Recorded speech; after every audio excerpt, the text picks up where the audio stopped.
No more bad government in Nigeria. Nigeria what? The only media that have been consistent speaking against the bad government and for the purpose for reformers. Nigeria what? Yo!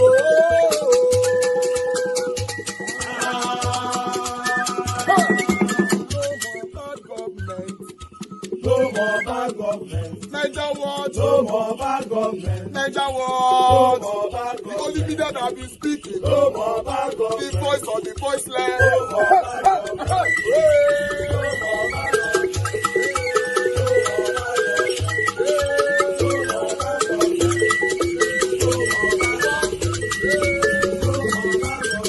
Niger what? No more bad government. For the poor. No more bad government. Niger what? No more bad government. Niger what media?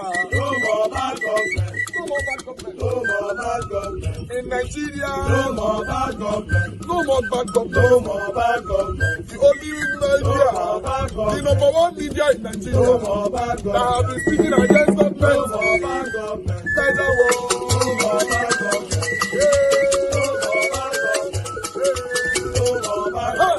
Niger what you? The voice of the voiceless. The voice of the voiceless.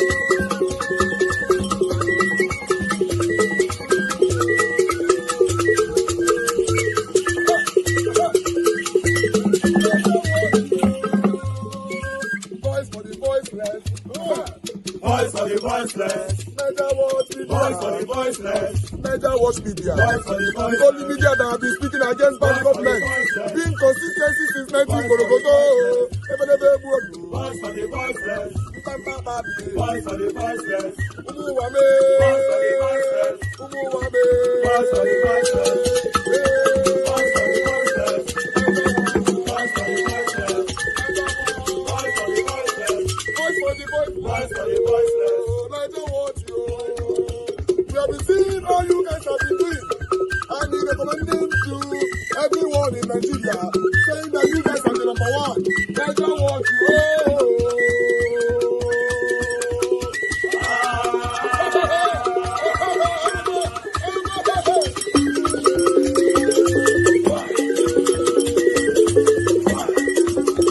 Thank you very much, my people, because I already have over 300 or something comments. I can't mention all names. You know, Olumide Akeomi, my brother, Ben Osahon, Gio Deborah, Mike Akembari, Jude King, Sarah Daddy, and many more. I want you guys to know sometimes I get accused for this. You mentioned somebody's name, you don't mention my name. You pick the other one call, you not pick my call. You do this, you not do that. Now love. Not be so now they complain, is love. Now who love you, and I will tell you, say, see how they feel. You know, I really do appreciate that love that all of you are showing to me here. But one thing that I want everybody to understand is that it's not also easy for me. It's not easy. It's not easy for you. I'm not sentimental, you know, when it comes to things like this. I appreciate everybody, you know, and I can, you know, counter anybody.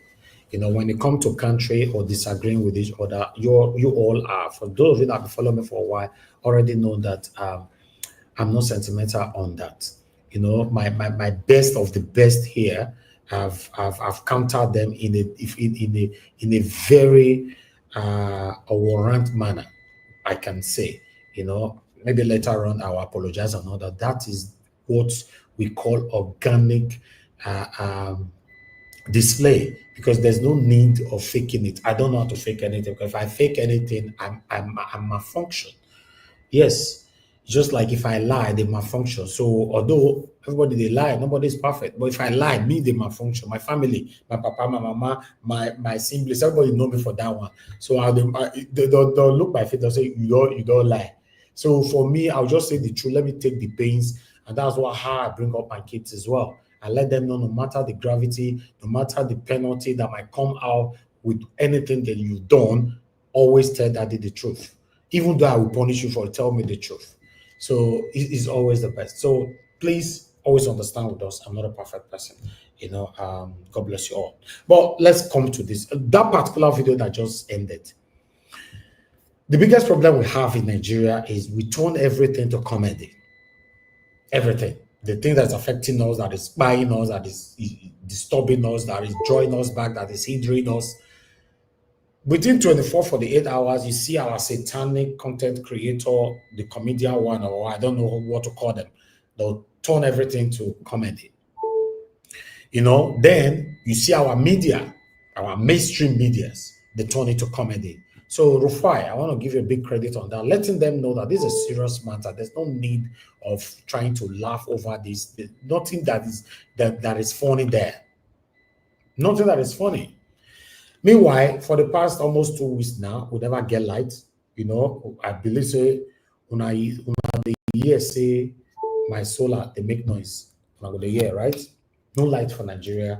We have to use generator almost all the time. I know some of you will question me now.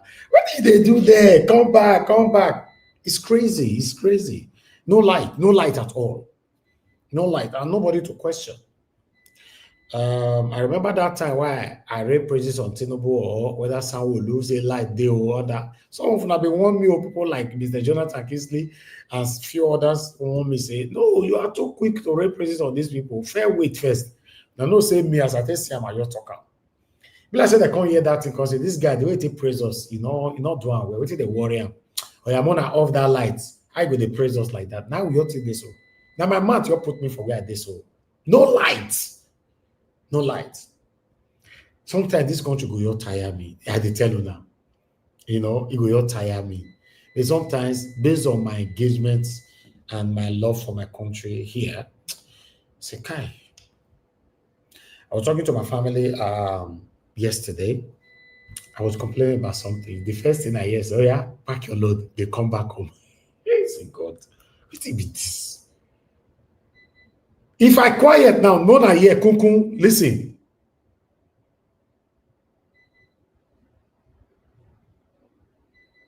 Now they hear am. Oh God. My soul they cry. In most cases, you see me on the media here, on the broadcast, I'm using generator to finish the remaining broadcast and all that. That's what I do. It's crazy. It's really, really crazy, but what do I know? But meanwhile, Natasha Akpoti from Kogi State. I know say this Natasha Akpoti, I don't want to talk about her. I'm a big fan. She was the one that rescued satanic Obaseki. During that time, Obaseki failed to repair the federal road. He claimed that the road belonged to the federal government. Go do. So Natasha Akpoti from Kogi come all the way from Kogi, come do the federal road with there those states. So since that time, over 5 years ago, so or 6 years now, I'm a big fan. Yes, I reported that case that time. Many of you the followers tele. I like referencing. I got first class in my dissertation, in my research in university in Cambridge. So I'm very, very good in researching and referencing and all that. No matter how you want to make a reference to something, I'll bullet point my referencing. In fact, I'm good with that. So I like referencing all the time to bring everybody together for you to understand where we are coming from. Instead of just join, so what is what they talk about? So I always like to reference back or rather recapitulate.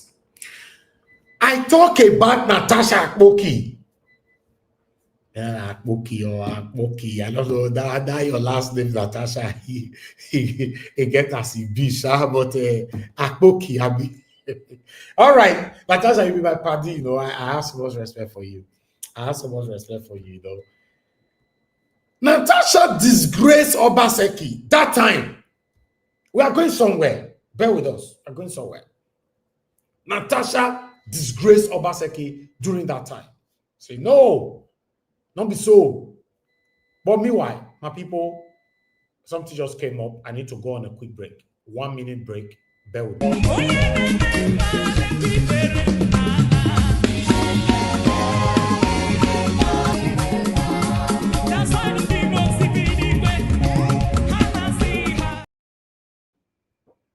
All right, guys. Thank you very much for your understanding. Yes, something came up that I needed to quickly sort out here. But I would like us to continue from where we stopped. I was talking about Natasha Akpoti. During that time, Natasha Akpoti came all the way from Kogi just because she was passing that road. Because of the dilapidation of that particular road at that time, Natasha Akpoti now stopped. Say, no, this road, look at the way Edo Light are suffering. Even some of Nigerians, concerning Nigerians who drive, the motorists who pass through that road, everybody are suffering at the same time. She decided to take everything on her own. Even she went extensively at that particular time that she wanted to repair the road, how the Senate, the government tried to witch hunt her, hindered her, stopped her from not doing this thing and all that. But she pushed. She ended up doing it, and her bill at that time was about 300 million naira in repairing that road. You know, I showcased everything there. Some of you can remember what we're talking about. Obaseki failed in that area. He just failed woefully. You see, the federal government, even Sapler Road that time, we still cover it. I and my team, we carry our camera, we cover them. You know, we protested on that road. Obaseki came, now federal road. So this was this part of the satanism that Obaseki practiced in his tenure. You know, allowing Edo Light to suffer in the name of federal road. A federal road past your city room. Federal road past your parlor, your kitchen. You say no because it's a federal road. Now, so you want to manage them. That is the height of wickedness. But I would like to come back because when I go back now, some of you don't hate me already now because we are not like truth. Now I make call of what we did today. Yes, we are not like truth. Now, the same Natasha have been facing a lot of hindrances from satanic former Kogi governor. What to be name now? When I tell me former Kogi governor, I don't why his name will come off of my head. This one where he thieved almost 100 billion, beyond 200 billion. What to be named? Yaya Bello. Yaya Bello have been fighting with Natasha for a while. Most of the satanic elites don't like Natasha Akpoti. Now, our satanic Senate presidents, Akpabio, have displayed it now on air. Say no. They continue hindrances, their demonstration of their satanic barricade on this woman. God, you know, say normally, as my mama tell they pray, my mama is just say, you know, I want to tell you my mama popular prayer. You say, no worry, public disgrace go meet the person. Public disgrace go meet the person. Because I want you this guy. That's what they pray. Because don't worry, public disgrace. And now when public disgrace meets you, now that one I was past. I don't know. That one I was past. Now God don't punish Akpabio now. May God show that his satanic flexing power against this woman because they have been hindering her not to speak for so long. Although not coming directly from Akpabio, many of them, people like Obaseki, not go like this kind of woman. Huh? Let's be honest. You not go like him because he can't work for my state. You want to let people know. Even for family safe. You got wait till your parents go ask or your family people go ask. You will be small picky for inside, go carry shirt for front, go quick do one.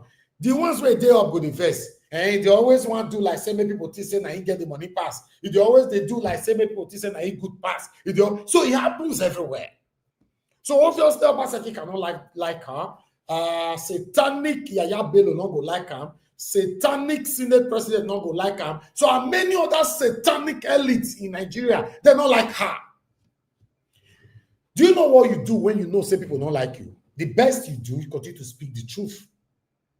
Because the only friend that at that time say you get now the truth. One day, some of the people that have gathered to say they don't like you, they'll begin come they like you. That's what life they be. But I would like you all to see the satanic display of Akpabio and the immediate ordering of a dismissal or rather suspension just because she wanted to speak. But Natasha Akpoti say, no. I know they fear you. Who you be? These are the kind of people you can't tell me now. Say maybe not like that kind of woman. Maybe not like Natasha. Why not? You want to tell me say someone like me, a member of the House of Representatives, Akpabio say maybe shut up, me go shut up. It's not possible. Because some of now they say, no, they're careful. You don't say these people. Oh, God, madam, you will still die. Many people will not careful pass you. As they speak now, many of the dog buy, in case you don't know. Yes, now. Nobody go live forever. So some people now, some satanic people now go they deceive Natasha now. Oh, be careful. You know these people. You know, there's nothing like these people. You are there to represent your constituents. Represent them well. That's why they say representative. Not go there, go the bag down for 1 or 2 person. No. I like us to listen to this. We could see better woman. Better woman. Please. Natasha, please, you are not recognized to speak from there. That is the order of the Senate. But meanwhile, I'll post out a link, you know, for those of you that want to join us now, so that we can just take this all together. Thank you very much. We could now listen to this. Hey, say another, not let her play. Order, please. Dismiss Senator Natasha, please, you are not recognized to speak from there. That is the order of the Senate. Sir, order 10 on privileges. Order 10 on privileges. Senator Natasha. Any senator may rise at any time to speak upon a matter of privilege suddenly arising, and he shall be prepared to move without notice. A motion declaring that the contents of breach of privilege has been suspension immediately. And Order 24, Rule 2A. Subject to the permission of the President of the Senate, I will read the orders. Please read. Order 24, 2A. Order 24 stipulates the duty of the chief whip, and it reads thus: there shall be a chief whip of the Senate. The chief whip shall be a senator nominated from the party with the highest number of seats in the Senate. And 2A said, the chief whip shall maintain order and decorum in the Senate. The duty of the chief whip is to maintain order and decorum. So pursuant to the jurisdiction conferred on the office of the chief whip, for which the chief whip once is desirous of invoking the powers of that office, I will proceed to read Order 6, Rule 2, on page 9 of our rules books.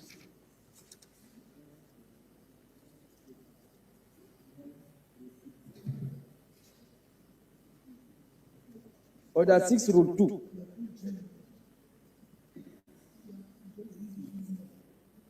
Order 6 states, the President of the Senate shall allocate a seat to each senator. 6.2, a senator may only speak from the seat allocated to him, provided the President of the Senate may change the allocation from time to time. Please read that again. Okay.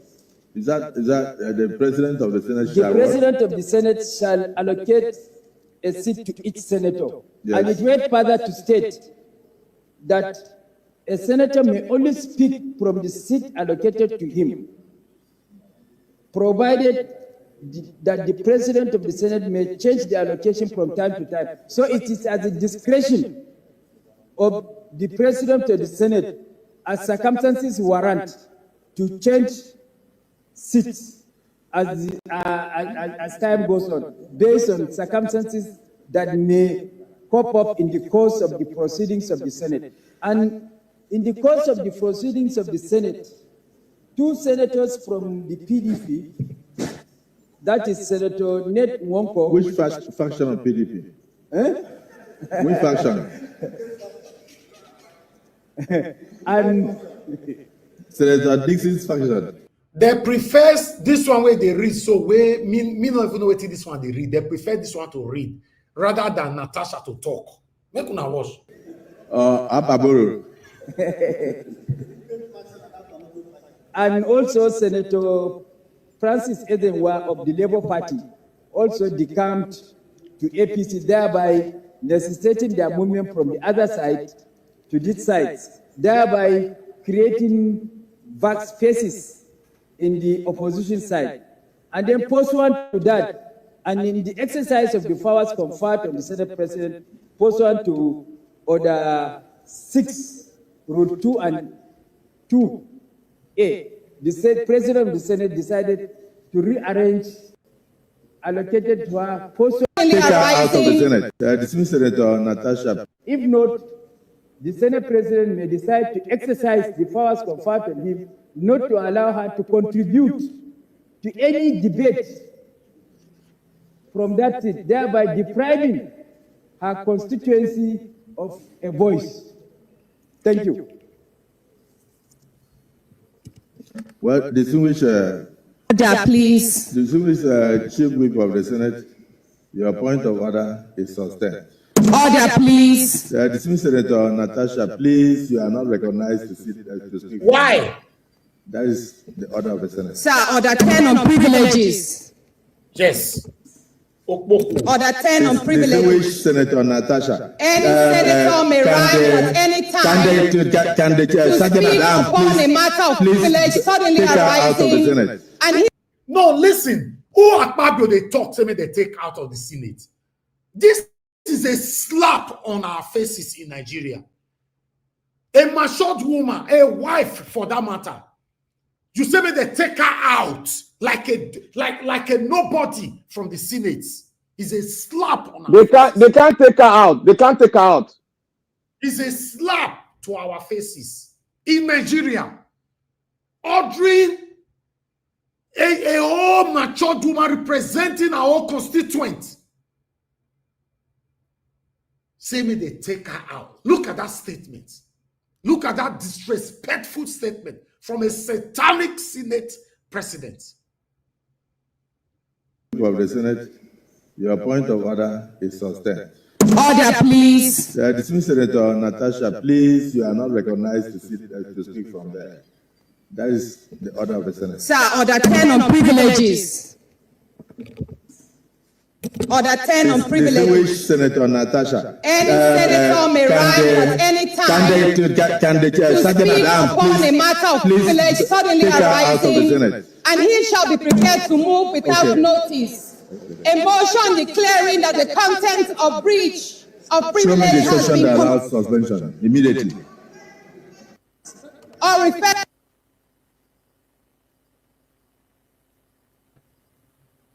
He said they should prepare a suspension immediately, with immediate velocity. Then they muted her. They muted her. May we not hear her voice. They deliberately, satanically muted her. Everything she was now saying, we'll not hear again. But we have another version. We'll tell you what she talk. Don't worry. See country where we did. A country where this satanic elite will suppress you and oppress you, intimidate you. Then our satanic, gullible Nigerians will be clapping for them. They'll be clapping for them. The problem is huge, man. The problem in our country is huge. Kai is huge. See, they muted her. Why will a house like this have a secret? Take it. I do not fear being silenced. See, they don't let her talk.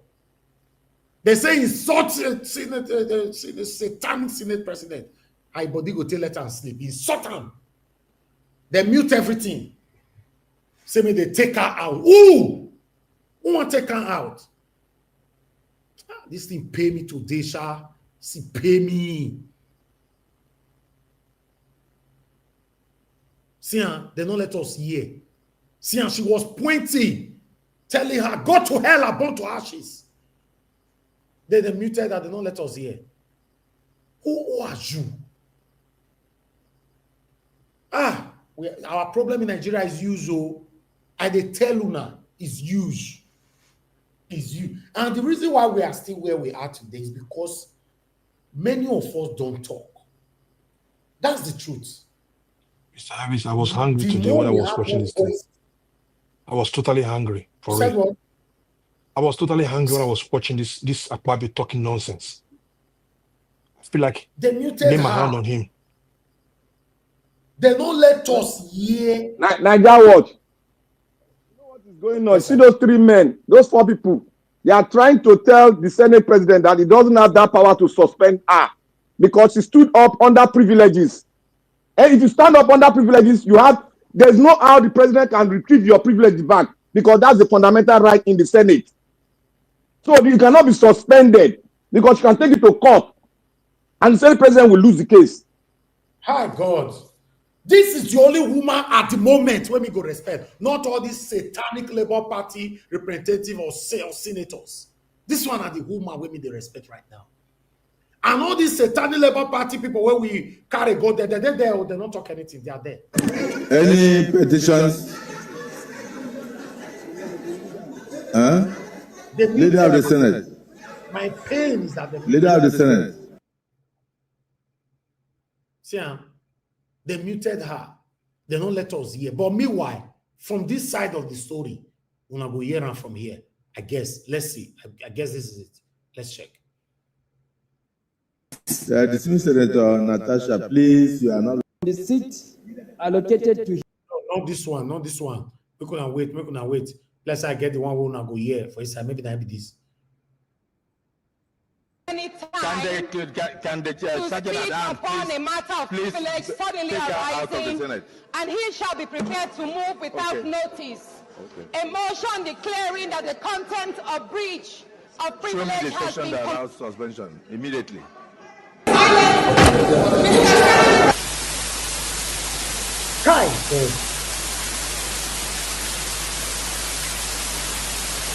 Even you have deliberately silenced my voice and the voice of Kogi Central on this floor. You have denied me the right to contribute to the motion. I have not been able to take the second reading of my numerous debates. So, Mr. Senate President, I am not afraid of whatever is silent. I will not be shocked to the corner. I choose, as the senator duly elected by my people, I choose to remain on this seat. The worst you will do, Mr. Senate President, is to suspend me from sitting. And I promise you, the fact that I am suspended does not mean that I will cease to contribute my quota to the development of my people, the women of Nigeria, and Nigerians at large. Mr. Senate President, I have taken a whole lot from you. So I don't want to speak publicly, but in due course I will tell Nigerians know how you have discriminated against me, how you have maligned me, how you have dehumanized me. Your choice of words is everything that is in the Senate has nothing more to do with fresh to the womankind. And I have tolerated a whole lot.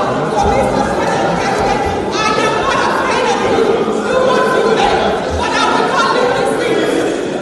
no.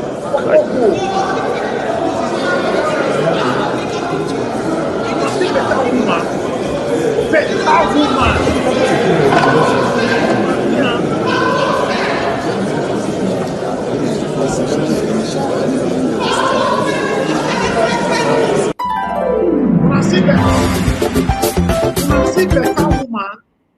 Tomorrow Better woman. they'll say education is scam. They'll say not sponsor your get children. This is a Not the woman. hypocrite, the cowards. When This is a I woman. carry go there from Labour Party. Una see am. Una your name. Obaseki. Oh, Obaseki better pass you. Tinubu better pass you. The other one, Wigwe better pass you. Don't talk to him like cowards. Nigerians. Fear not, they let us talk to them. All of them, they fear. Let's assume we have just 10,000 voice like this, 10,000. They say will be 200 million. Only 10,000 voice like this. If you don't tell, we don't get better country. Don't tell. You go vote for person may go represent you. They will not decamp from the original party, from their primary party to another satanic party and start serving their satanic leader. Although not be today, now I be supporter of Natasha. I felt tell now. Mr. Heavy is not something all the men on the jump all the men don't they decamp for that party. Those lazy Now corrupt men. when satanic Obaseki failed to do that federal road that time, this woman can't do them. Spend 300 million. Since that time, start to follow this woman.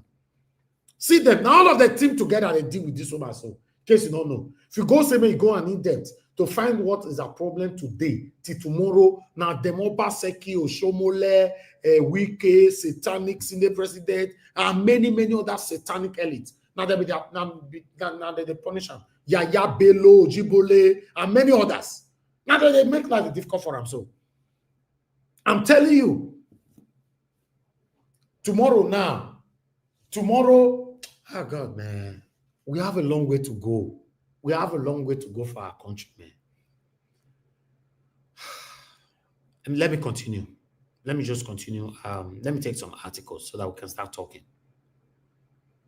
But I want Natasha Akpoti to know that I have so much respect for her. I will compose a message I send to her Instagram handle shortly. I am so proud of this woman. How many of them can speak? It just be like say this house, nobody they talk for us. So. He said, I'm not afraid of you. Who are you? Now, so the time they come, now they push us. Make una no worry. Painful. When I not talk, make una not talk. Make una not talk. Many people will not talk. We join you, not talk. Many of them don't buy already from the same thing you don't want to talk about. Yes. Many of them are gone. From the same thing, you say no, they could not talk. I'd like to tally up with this article concerning Natasha as well, so that we can really start talking. That's it there from Daily Post. Akpabio orders Senate Natasha to leave plenary. You know, I just want to, just the headline. I'm not taking more, you know. Very, very sad. But let me divert a little bit. We'll come back to this again. But meanwhile, on this one, for some of una way a carry church, instead of una to serve God, una they serve una pastors. You know, FBI arrests US-based Nigerian pastor over multi-million-dollar internet fraud. See the man, for America, see him. You know, the FBI has arrested Nigerian pastor Edward Abiodun Oluwasami for conspiring with Osun monarch Oba Joseph Olayede to defraud the U.S. government of $4.2 million COVID-19 relief funds. Just imagine, if I tell you, say 99.9% of our pastors are just fighting for their survival. Though they use Bible, they deceive us. So they are fighting for you and I. How? Where? How? How are you fighting for us? Well, meanwhile, let me take this one quickly. I have another one for you here. Then, Tinubu, People's Gazette reported that Tinubu inflation, federal government asked Nigerian traders to reduce food prices. President Bola Ahmed Tinubu government has called on retailers to reflect the reduction in food prices and shun exploiting consumers. I wish this can work, because on this I support. Even though everything dollar come to 1 naira, the food price never ever come down. Yes, ever since dollar be coming down, the food price are still going up. Me no understand. Maybe Mr. Jonathan need to come and explain better for me in this area. Can I feel with this? Me no understand. But meanwhile, I would like to come here. When I tell you, I say our elders, 99.9% of our elders are our problem in Nigeria. Wigwe we die, we never long. Last year, he papa the fight with Wigwe daughter now over property. Court now don't rule him out. He is appealing more. Look at the papa there. Paper. How about Wigwe father pastor? Nasty pastor. She went something. Her appeal a court ruling over late source estate. Pastor. Nasty pastor was here. The legal battle over the estate of the late former CEO of Access Holdings, Herbert Wigwe, has moved to the Court of Appeal following the Lagos State High Court dismissal of an application for interim release. But I'll go extensively on this particular one. Yes, because let me quickly take you guys here. It's sad. That's what we see him. Where Papa go to fight for your picky property, I never seen him before. Let's take this. Let me remove this stuff from the screen so that you guys can get where we're coming from. Now, Mr. Wigwe died in a helicopter accident alongside his wife and eldest son earlier last year. He was the former CEO of Access Bank and one of Nigeria's most notable billionaires. Few days ago, Mr. Wigwe's 90-year-old dad began a legal battle with his granddaughter, which is Herbert Wigwe's daughter, in court over his property. Although the court has ruled it away, Grandpa has refused to give up. Read full details. Then let me take you to full details. Then we come here. These three passed away in the crash, which occurred on the 9th of February 2024. Herbert Wigwe, his wife Shizoba Wigwe, and his 29-year-old son Shizi Wigwe. Then his remaining surviving children are Toshi Wigwe, David Wigwe, Hannah Wigwe. This image is from the funeral in 2024. They are a year older now. Okay. Then we come here. Look, Epa say lie over his dead body. Those property will come to him, not to the children of his son. And this kind of thing, I don't know where they come from. Then, a year after Mr. Wigwe passed away, his dad and former Director General of NTA, Pastor Shinwo Wigwe, in a recent news, has dragged her granddaughter, 26 years old Toshi Wigwe, to court over his late son's property, which has caused uproar on the media. Then it went on. Reports indicate that Pastor, that name there, I don't know, I bet, can somebody pronounce that name? Shingo or Shingwe? Shingo Wigwe, Shingo. Okay. That's Shingo. Shingo or something. Okay, let's move on. All this report indicate that Pastor Shingo Wigwe, along with Chukwuka Wigwe, claiming to be a cousin, approached the court to request the distributions of Wigwe's assets and take them away from Toshi Wigwe, which is the daughter, the eldest surviving daughter of Wigwe, Herbert Wigwe. Amongst his assets include his estate.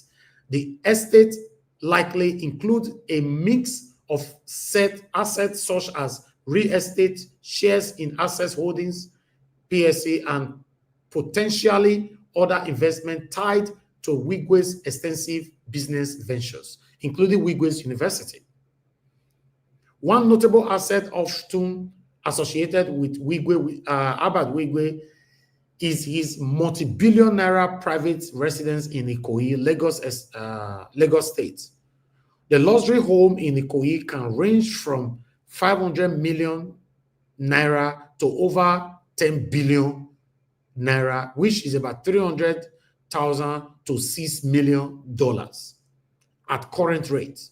Given Wigwe's status, his residence is likely at the higher end, potentially valued between 5 billion naira and 10 billion naira, $3 million to $6 million or more, factory in its reported multi-billion naira status. Then they went on. In case you didn't know, Herbert Wigwe's net worth, approximately 65 billion naira at the time. This figure encompasses his stakes in Access Bank, Access Holdings, real estate, and other ventures. Then we'll move on. Anyway, the court dismissed Pastor Shingo Wigwe application on February 6, 2025. The court ruled that the claimant were not entitled to seek the release they requested, effectively denying their bid to take control of the estate management, protecting Toshi Wigwe and Assembly's interest for now. So technically, Toshi and Herbert Wigwe's surviving children were favored in the significant ruling. Although the case is still ongoing because Pastor Shingo took the ruling to the Court of Appeal. He refused to rest. 90 years old, the pa say lie over his dead body. Now he go inherit that property. So with an appeal in progress, no definite winner has been declared regarding the case. However, we will keep you updated. People reacted. I just have to put this together. The first reaction we have here is that it would be very painful to see my dad fighting over my properties with my daughter merely because my dad, should even be the guide my daughter needs in controlling and protecting my wealth so as to reach 3 generations after my daughter. Family drama can be so funny. That's another person there. Grandfather taking granddaughter to court over property, waiting Musa no go see, forget. Grandpa, we don't near him grave. They drag property. For who? This is why I really don't fancy all this overstay in age. If this man had died like 5 years ago, he would have been given the grandest of funeral by Herbert. These same grandkids would have immortalized him as the best ever. Now, he will leave this world as a villain. Then, the last one. Grandpa dragging property with his own granddaughter. This is heartbreaking. Then, another one there. What the issue with your blah, blah, blah, blah, blah. Okay. I'll just leave that one there. This is sickening. Really, really, really sickening. Mona see the papa there. My people, you will hear me so now. You might laugh, just laugh over it. We talked about this the other day. We invited Barrister Liberus Shuma to talk about will, you know, and what was the other one again? Will and something else. I forgot. Next of kin. Next of kin. Thank you very much, sir. God bless you. Will and next of kin. You know, he can't talk about them for here. Some of you might see that kind of video. Oh, I'm not interested and all that, but you are seeing things that's happening right now. Where your own papa go come to fight for your property, your mama go to fight for your property.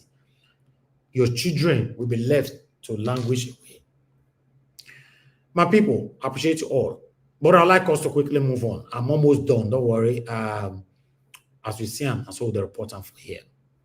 But meanwhile, our sister Precious don't get what he want to tell us. You see, as I never do video for like 3 days now. Now man no go talk to one way until arrest me. With the kind of verse waiting my body now, why I keep quiet? But I bet Mona help me tag Tinubu. Now very short message for him. I don't know my monetary remain 1,000. I don't know and I don't want to know. As it be like this, me the verse for the Tinubu, me the verse for Peter Obi, me the verse for everybody like this. Oh now you help me tell and tag down this message now for him will be president. We carry seat where nothing use. It is true you will know what poverty feels like. But they sustain me now na data. If this data finish, it don't finish. My brother, 2027 will no guy you wanted to one. You don't get way to want to threaten anybody. Hey, but 2027, no your brother say you they fall out. Your rest. You go remain small when they beat anybody will carry your poster. NGO police, not that this one where you arrest TikToker. You'll see real human be arrest. Cause as the country don't Africa now, now they for Abuja now they flex. Trench is 1 die, no shake. Government 100, trench is 0. 2027,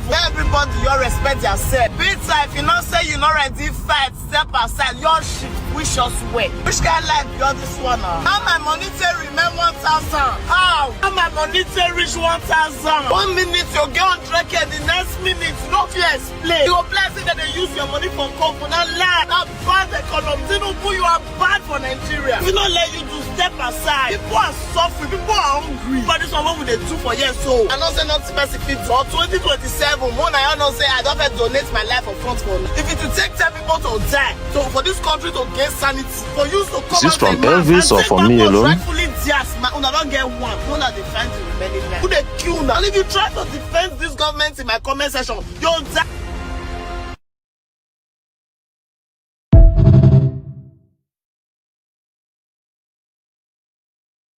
Who they talk why this was playing? Somebody would unmuted themselves at that time. Who's that, please? Elvis, I don't know whether it's my own because the thing froze here. So I was wondering if it was from my side or your studio, whether your studio's internet froze because the thing stopped. No, you not stop here. Can somebody confirm that video stop? I beg. You not stop here on my side. No. Can anybody confirm on the panel? Stop, No, Mr. stop. The video was playing. Good evening. Was playing. I'm sorry. It might be from my own internet here. Sorry. All right. Thank you, sir. This is the situation we find ourselves right now. It's not easy. It's not easy.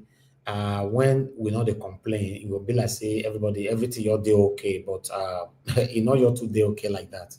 To survive in Nigeria is not cheap. It's not cheap. It's seriously right now. It's destiny. But more listen to what you power talk. More listen to them. Economic is looking good. Don't worry about that. Don't worry about that. Yes, we know we have the challenge of inflation. It's okay. We will bring it down.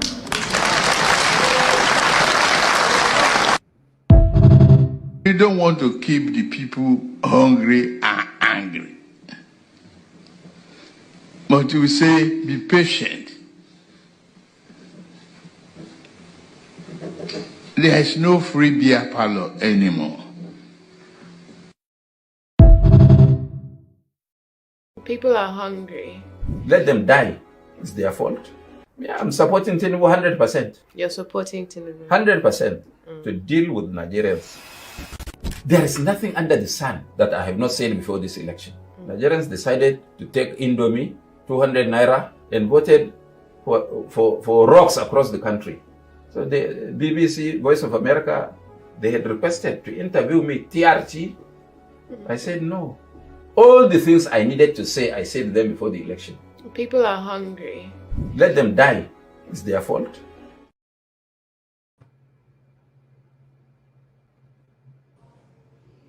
This is the worst government. That's the feeling of the job people. If nobody is telling you, as a friend, I will tell you, the job people feel this is the worst government for them. This is a nightmare for them.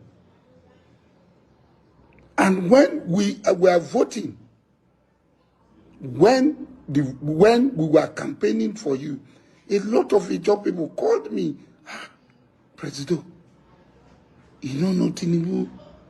You know everything about Tinubu. Tinubu is your friend. No?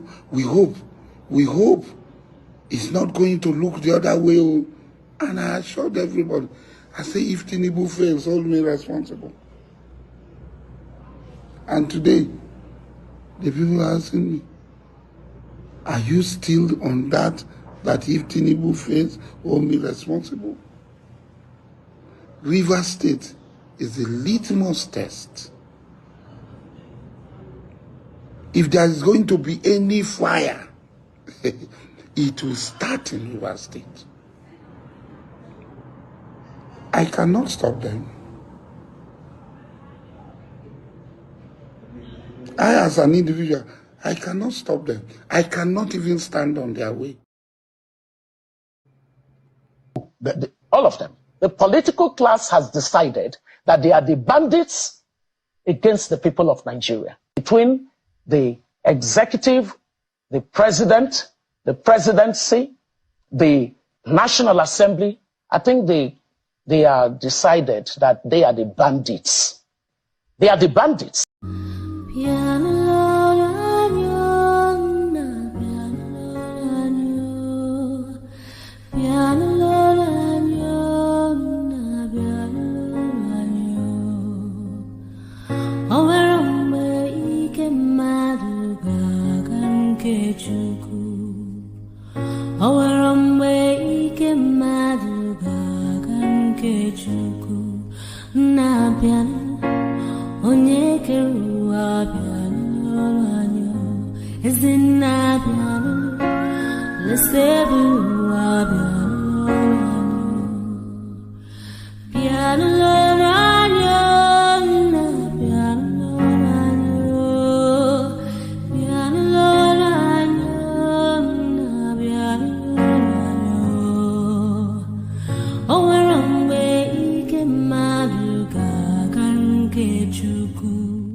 Now only bad youths and no go share this video. Justice for the poor. People are suffering and dying in silence. Justice for the poor. It don't too much. My fellow frustrated Nigeria, the time don't reach. The hour has come. We have to speak out. Because in our father's land right now, they are turning us to slaves. Just imagine. Look, the life of the poor masses, no hope. The only hope when poor man get for this country. Now make them go thief. Make them go do Yahoo. Make the young girls stand for road. Even if you are a graduate, you are not a graduate. No job for you. They are just promoting hardship for you to commit evil. And the funniest part, after when they arrest you for prison, you go spend 6 years, 7 years. They go free from the prison. The country system go worse more and more. Go Nigeria embassy now. People they escape. They run. Go Libya route. Nigeria are escaping. Justice for the poor. Not too much. Mr. President, message to you. Come arrest me. If Nigeria na exam, Nigeria politicians don't fail us. Mr. Tinubu, with due respect, your regime na nightmare to the poor. Just imagine. When Buhari dey rule, we see Buhari as nightmare. But you come and tell us say you are a billionaire. See our life today. First time when billionaire dey rule Nigeria, you make life even more difficult to the poor masses. Imagine. Now for this country, we forget senator, get minister. Their children go dey go school for abroad. Una fail Nigeria system. Just imagine, the last time I see Governor Wigwe pikin, children, they graduate for abroad. You be minister for states, but you know if you build good school as a minister for your father's land. What a life. That for this country, una call una self leaders, governors, senator, presidents for the country. No if una fit build good hospital to take care of una self if una no way. Any small thing, una don't fly go abroad. Una believe in white man world, but your Africa, your own father's land, you disappoint them. Mr. Tinubu, with due respect, you disappoint us. You disappoint us. This is the reason why today you go see government school, they go get roof. Government school go look tattered. They say food when they cook, they give the poor, even our children. Fear no go let even a great man chop the same food. See Nigeria today, after all the crude oil, everything we got to bless Africa, una don't pack and finish because of una personal interests. What a life. Is a shame to us as Nigerians. Justice for the poor masses. Justice for the poor. Even the poor now, many of them are distracted by celebrity news. Go everywhere on social media. Messi Shinwe do that one. Bobrisky that. Don Jazzy that. Billot that. This one that. That one that. The youth are distracted. Nobody is crying and speaking out for the common poor man around your area. Everybody take life as content. Take life as cruise. It's a shame to the youth. Believe me or not, next 2 years now, you go see the youth again and the old women and the old men. They go give their rights, dig borrow for them. They go see go vote for the people where they say they go early grave.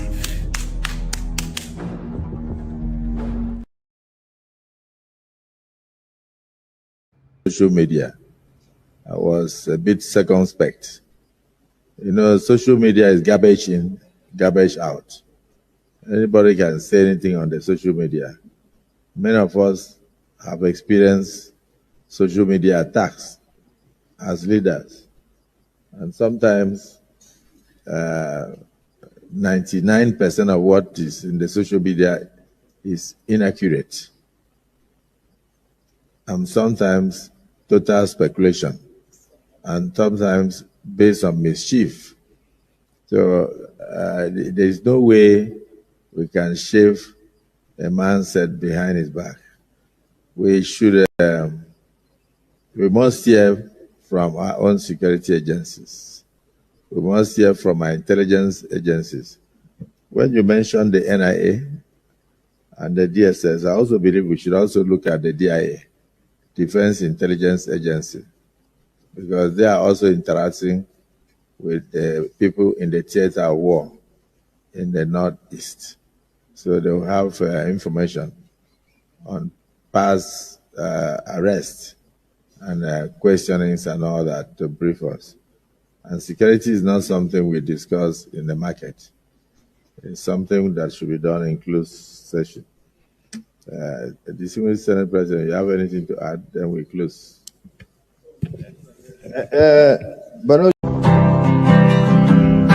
An empty streets, empty tank, no hold up inside town. Shake your banza, naira no even reach dollar. Way yo, home ga home. Stomach getting ulcer. Gaskiya this boy she go far. So we say for little prayer. May God help us fit to vibe well. Cause this subsidy should show us for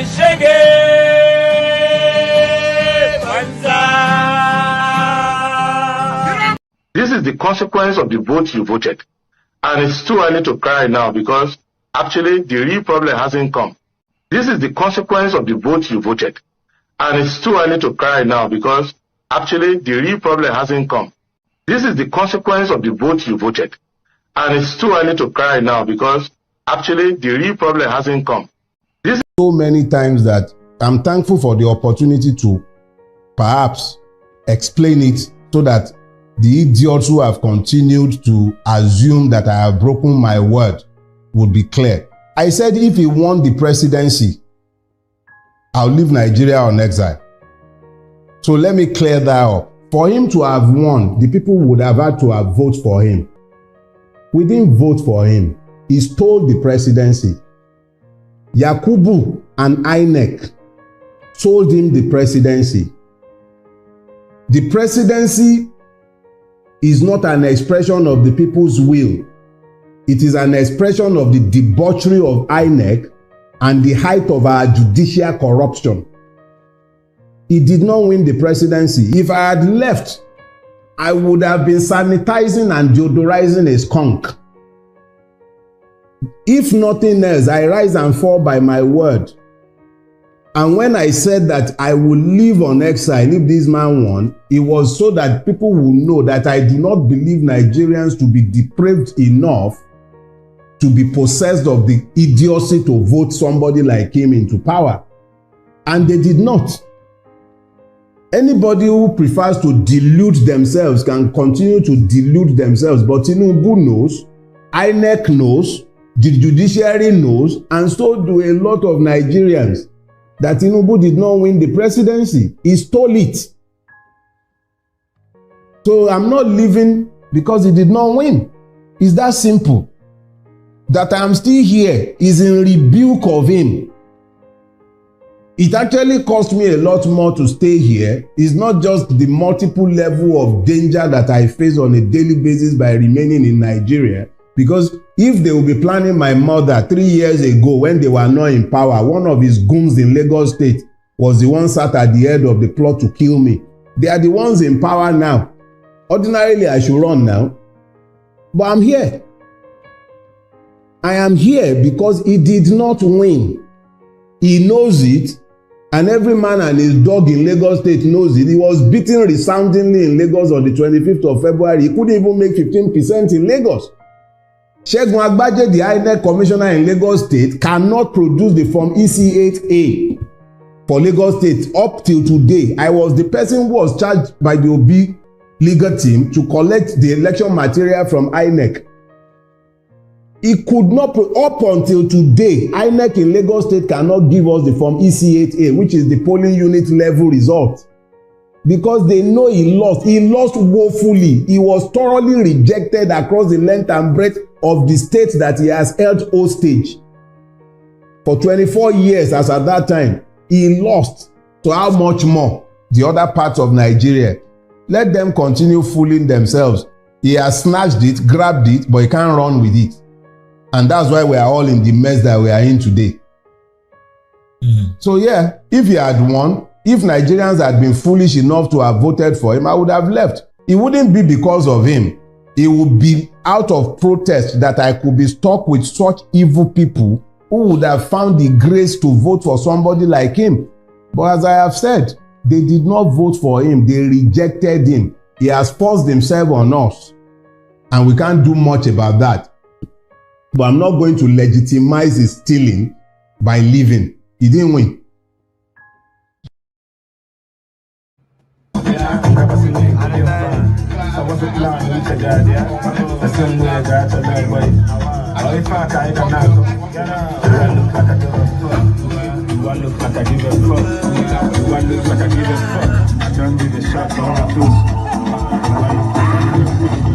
Touchdown, also game me. If I leave with the time, no more nothing. You do good looking like a million pounds. I can't trust someone. I'm feeling high, you know that trust. Podcast, yeah. Back in the solo back in the general solo back in the first time we they use lap you know my style in a photo and I look good like they photo small. When you talk say I don't show love. Do I look like I give a fuck? Do I look like I give a fuck? Do I look like I give a fuck? I can't give a shot, dog. I close. Do I look like I give a fuck? All right, guys. Good morning, good afternoon, good evening to every one of you. I'm done with my presentation and my monologue for today. I'm going to give the opportunity Okay. So, Koti, I'm going to give opportunity for my panelists to take it from here. For those of you that want to call into the show, the line is open right now. You can start calling in. If I wait for for the next 30 seconds, nobody's calling in, I'll just move on. Thank you very much, people. Good morning, good afternoon, good evening to every one of you. I can see the only super chat that I have today is coming from Olabi Pesoyemi. Thank you very much. I'm very, very grateful for this. Your pocket never run dry. Guys, you can do the same by pressing on the dollar sign. Encourage what we do here. God bless you all. I have the first caller right here with us already. Tony Africa, thanks for calling in, sir. Good evening to you. Talk to us. Thank you, sir. Go ahead. I greet everybody. Yes, Nigeria Watch. Thank you very much for your presentation. As usual, I always thank you for giving us the latest news out of the post of our ancestors. May they bless you every day. Thank you, sir. Yes. So more grace to your elbows, huh? So it is very, unfortunate that Wigwe's wife also died alone, with the first son. So that is why, so that is the reason why this our papa have to come into the play, because he don't have to surrender the weight of this family to the family of the daughter who is going to get married somehow. She's going to leave the family. And then the other two kids or the other sons are too young, So they need somebody, either the state government have to take over the assets until those children are, are of age. For example, you see the Obio Fabo. You see, when he was, when he got that road, it was just 2 years. So they had to send it to Oba, so that so they can grow up to that before he can come out. So that is how it should be, not the woman, because women don't, inherit assets in our African culture. You know what I say? That girl is also 26 years old. So I think what the grandpa is doing is very right. It's not selfish, because he's already 90 years old. I think he's looking after the interest of the family that he's going to leave behind. So it's very wrong for the court to deny him the asset. So either his brother, because the wife is not there. That's the worst thing. If the wife is there, it's a different scenario.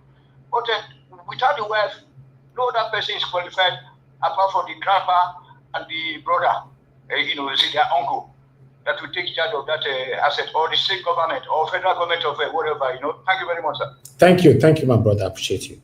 Okay, let me take the other call here. Mr. Wale, thank you very much for calling in. Good evening to you, sir. Talk to us. Hello, Mr. Elvis. Yes, Mr. Wale, go ahead. Good evening to you, sir. Good evening, sir.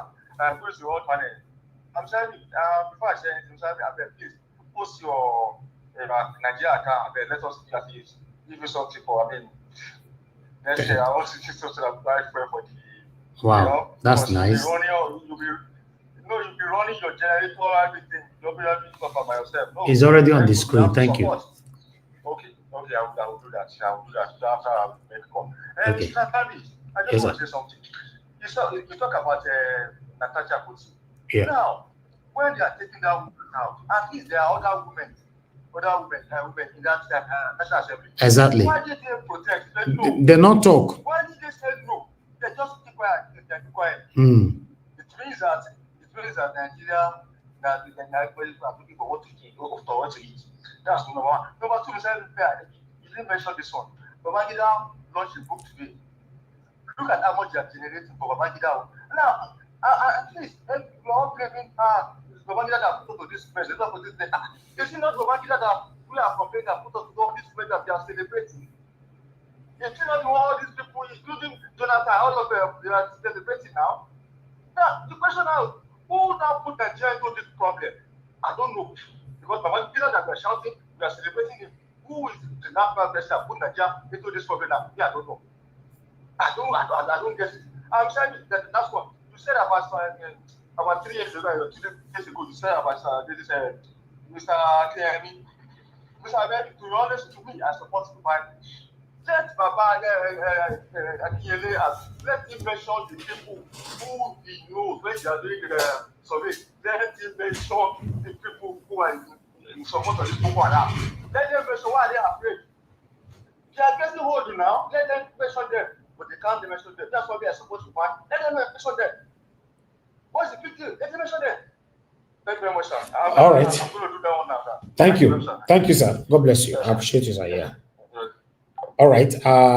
I guess that is the last call for tonight, or rather for now. And I know say once we don't pass like this, to take calls again later on is not very easy for me. I'd like to give the platform for my panelists to speak. I appreciate every one of you, my people. God bless you now. Our account number is on the screen there. If you put money in there, don't worry, we'll announce it here. Thank you very much for your support, and thanks for asking for the account number. The dollar sign is right there on the comment section. In case you want to support and encourage our work here, you can do that. God bless you all. But let's move on straight to our people. We'll have a full screen today. Pardon? Good evening. I beg, before I forget, I know I write them down. Okay. Mr. I beg, no this. Mr. Tony, they talk about women not getting inheritance in African culture. I just want to quickly draw that one there. You know, regarding that, I would disagree with him because depending on whether these children they are from the same mother, because we don't really know the look for we to look. In fact, I made up my mind before that I will not talk in this Wigwe matter because I don't know much about that family and what has transpired. But since Mr. Tony mentioned it, I want to say that that's not true, that women don't get inheritance. It depending on whether they are the same mother or they're different mothers. You cannot tell me that if a man marry 5 wives or 2 wives, and one born only woman, the other one born only men, that only the one way born men I will carry the man inheritance. That is not how Africa would do it. That's not how Nigeria would do it either. Or even, let me not even talk about Nigeria. Let us talk about Edomite. The Edo race.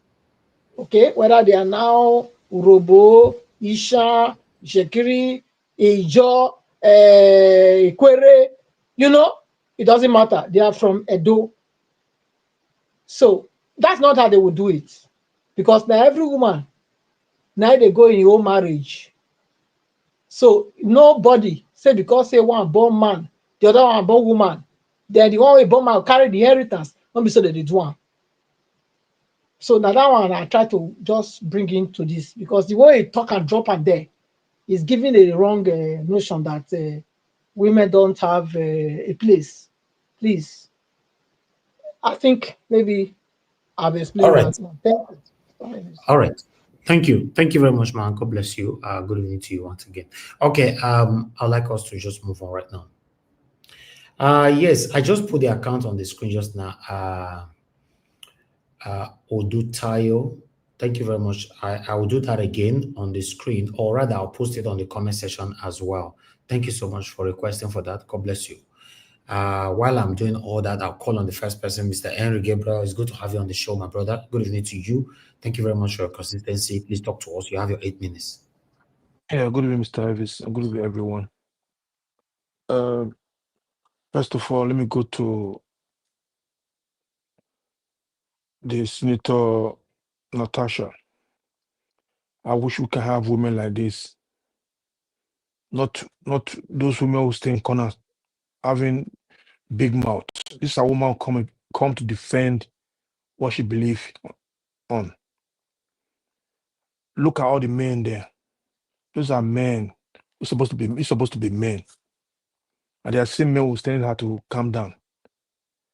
If Nigeria is a country that's working, Akpabio is supposed to be in jail.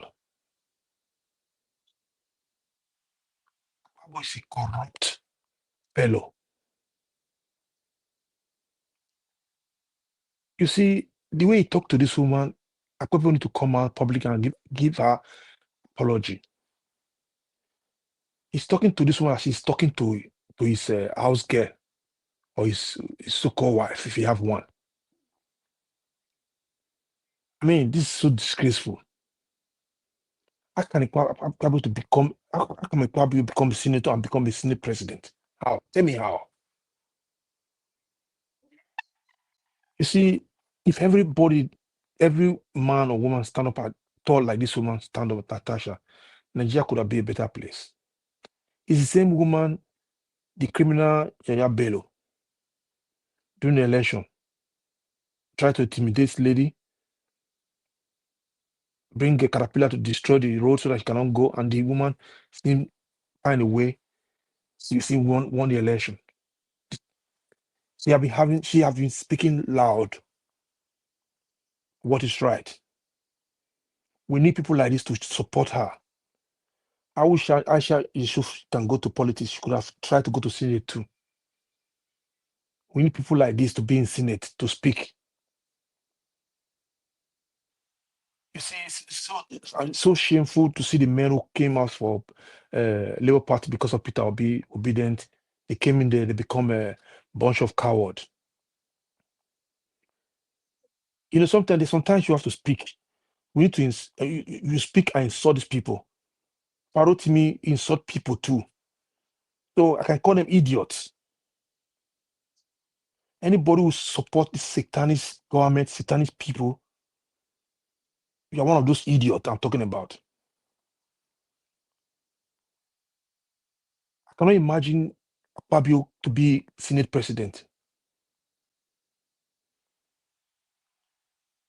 I was so boiled when I was listening to this lady today, the way they was telling her to calm down. People said they should send her out. I was so angry. I wish I could be there. Then I have to lay my hand on Akpabio. Nigeria, we need to wake up now because we are not waiting for 2027. We need to do something right now, to change things now, right now, to make things change right now. Tell them we are ready. Starting how to sanitize the electoral system, the INEC, the INEC officials need to be resigned, need to be open, need to be need to be vacancy for the public to come to that to application to that position. Not somebody have to elect anybody to become chairman. That posting all those INEC officials need to be vacant now. Nigeria need to put hand on that.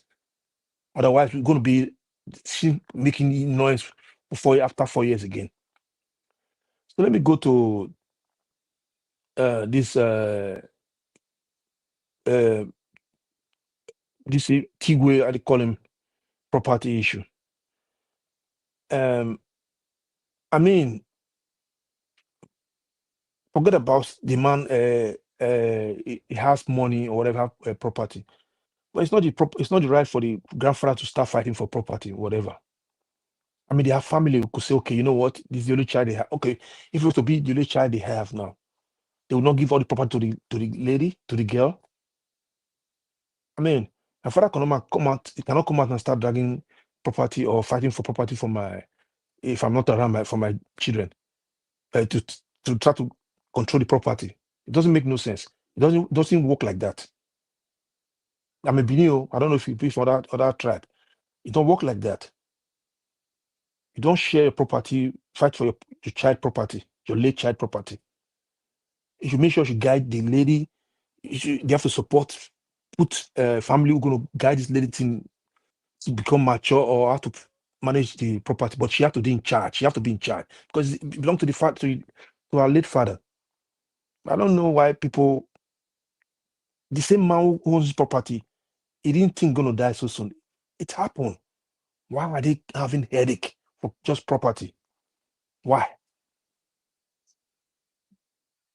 I wish people would take one pair of shoe in their grave when they are going, or take some millions, put in their grave when they're going. It will be better. But all these things are vanity. People should caution themselves properly before having enmity for this kind of situation. But to the extent the grandfather went to court, whatever, and court denied whatever. It doesn't have to be that extent. They have the property is enough. They have it enough. So I don't know if you people talk about Babangida book issue. Did you talk about it, Mr. Elvis? No, I didn't. Which other topic you talk about? I was not here then like that. We only talk about the US aid and Wigwe and Natasha. That's it. That's the only major. US aid. You see, let's forget about US aid right now at the moment. Let's look the picture about Nigeria insecurity in that country. Where do Nigerian generals have money to have estate, have property different way in different places all over the world? Where do they get this money from? Is it not the same militaries that is fighting terrorists, and they are calling them repentant terrorists? Rehabilitate them. Are we normal in that country? Are we normal? It's like criminals, terrorists that rape people, kill children, make family homeless, and they surrender. You said they are repentant Boko Haram. Are you kidding me? And Nigerians normal? Are you people normal? But I'm not included. The question: are you people normal?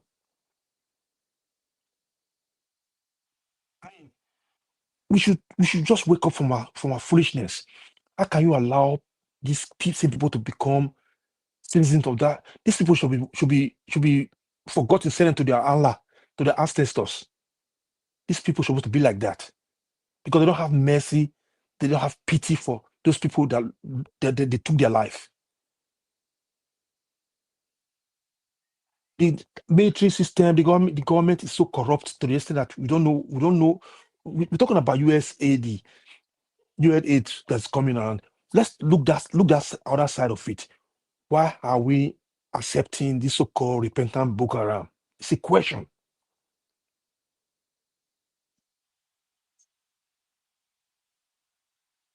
I don't think any country will do something like that. Go and look at Tunisia. Look at Egypt today. Not like a Muslim Brotherhood.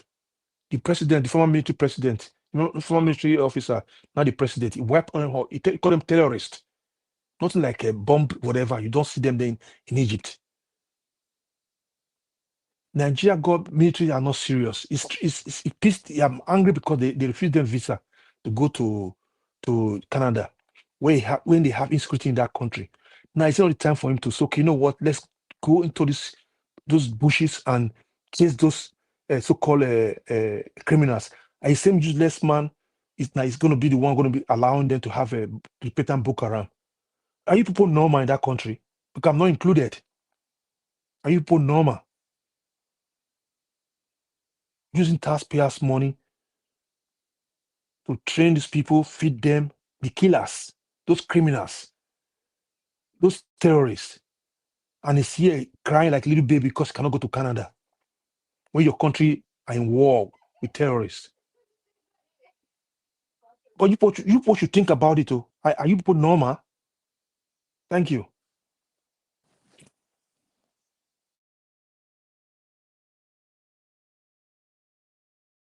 All right, my brother Henry, thank you very much. God bless you. I appreciate you. Thank you so much for your submission. Wale, thank you so much. I received 10,000 naira from you. God bless you. I'm very, very grateful. Thanks for keeping to your words. Thank you very much, everyone, right there. Thanks for those of you that have liked, that have shared as well. I would like us to hear from Oga Ike. Oga Jude, you don't join us today. It's been a while. It's good to have you on the show, sir. Good evening to you. I better talk to us. Good evening, my brother.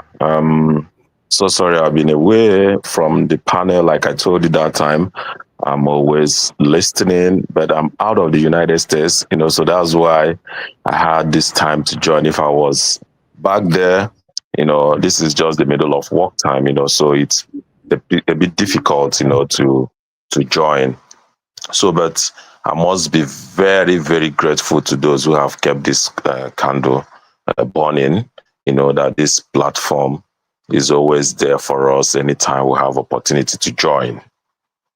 Now, you see, any country that is not blind to gender and color, that country might not be able to go forward. That means we are not putting our best.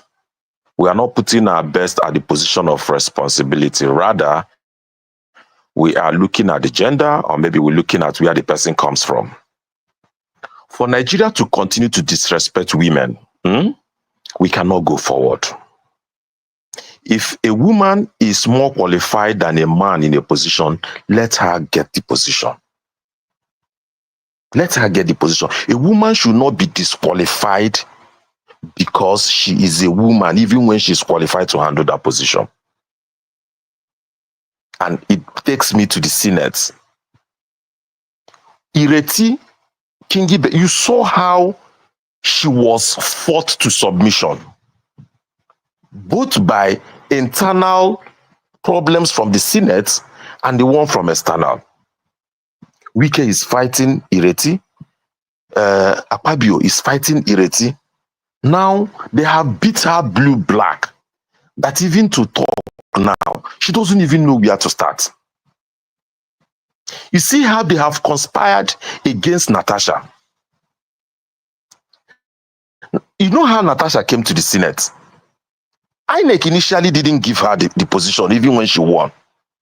The first speaker spoke about how Yaya Bello went and used caterpillar to dug a gully to the road that leads to her place, so that INEC people cannot drive to that place to go and conduct election.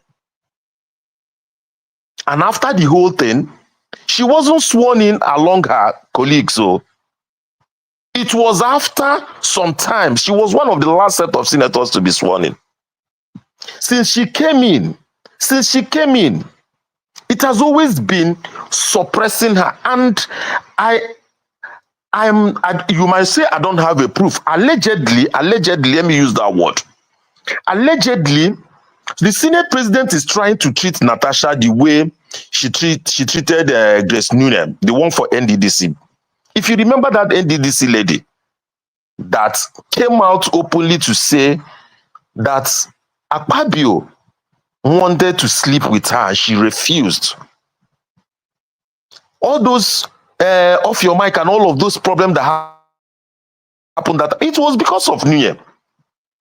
Because she came out to speak against Akpabio and his advances. You saw the way Akpabio spoke to this lady and said Senate is not a club. And because of the outrage from Nigerians, he apologized. But since that day that thing happened, that he was beaten into submission, he has not given this woman the privilege to be a senator representing a senatorial district. And that is not good. And that is not good. This woman has privileges. She is carrying the weight of her senatorial district. She is not Natasha. Oh. She's representing a senatorial district in Kogi. So to shut her down is to shut everybody from that senatorial district. And he will say, throw her out of the Senate. Throw who out of the Senate? Are you cutting off a whole senatorial district from the Senate?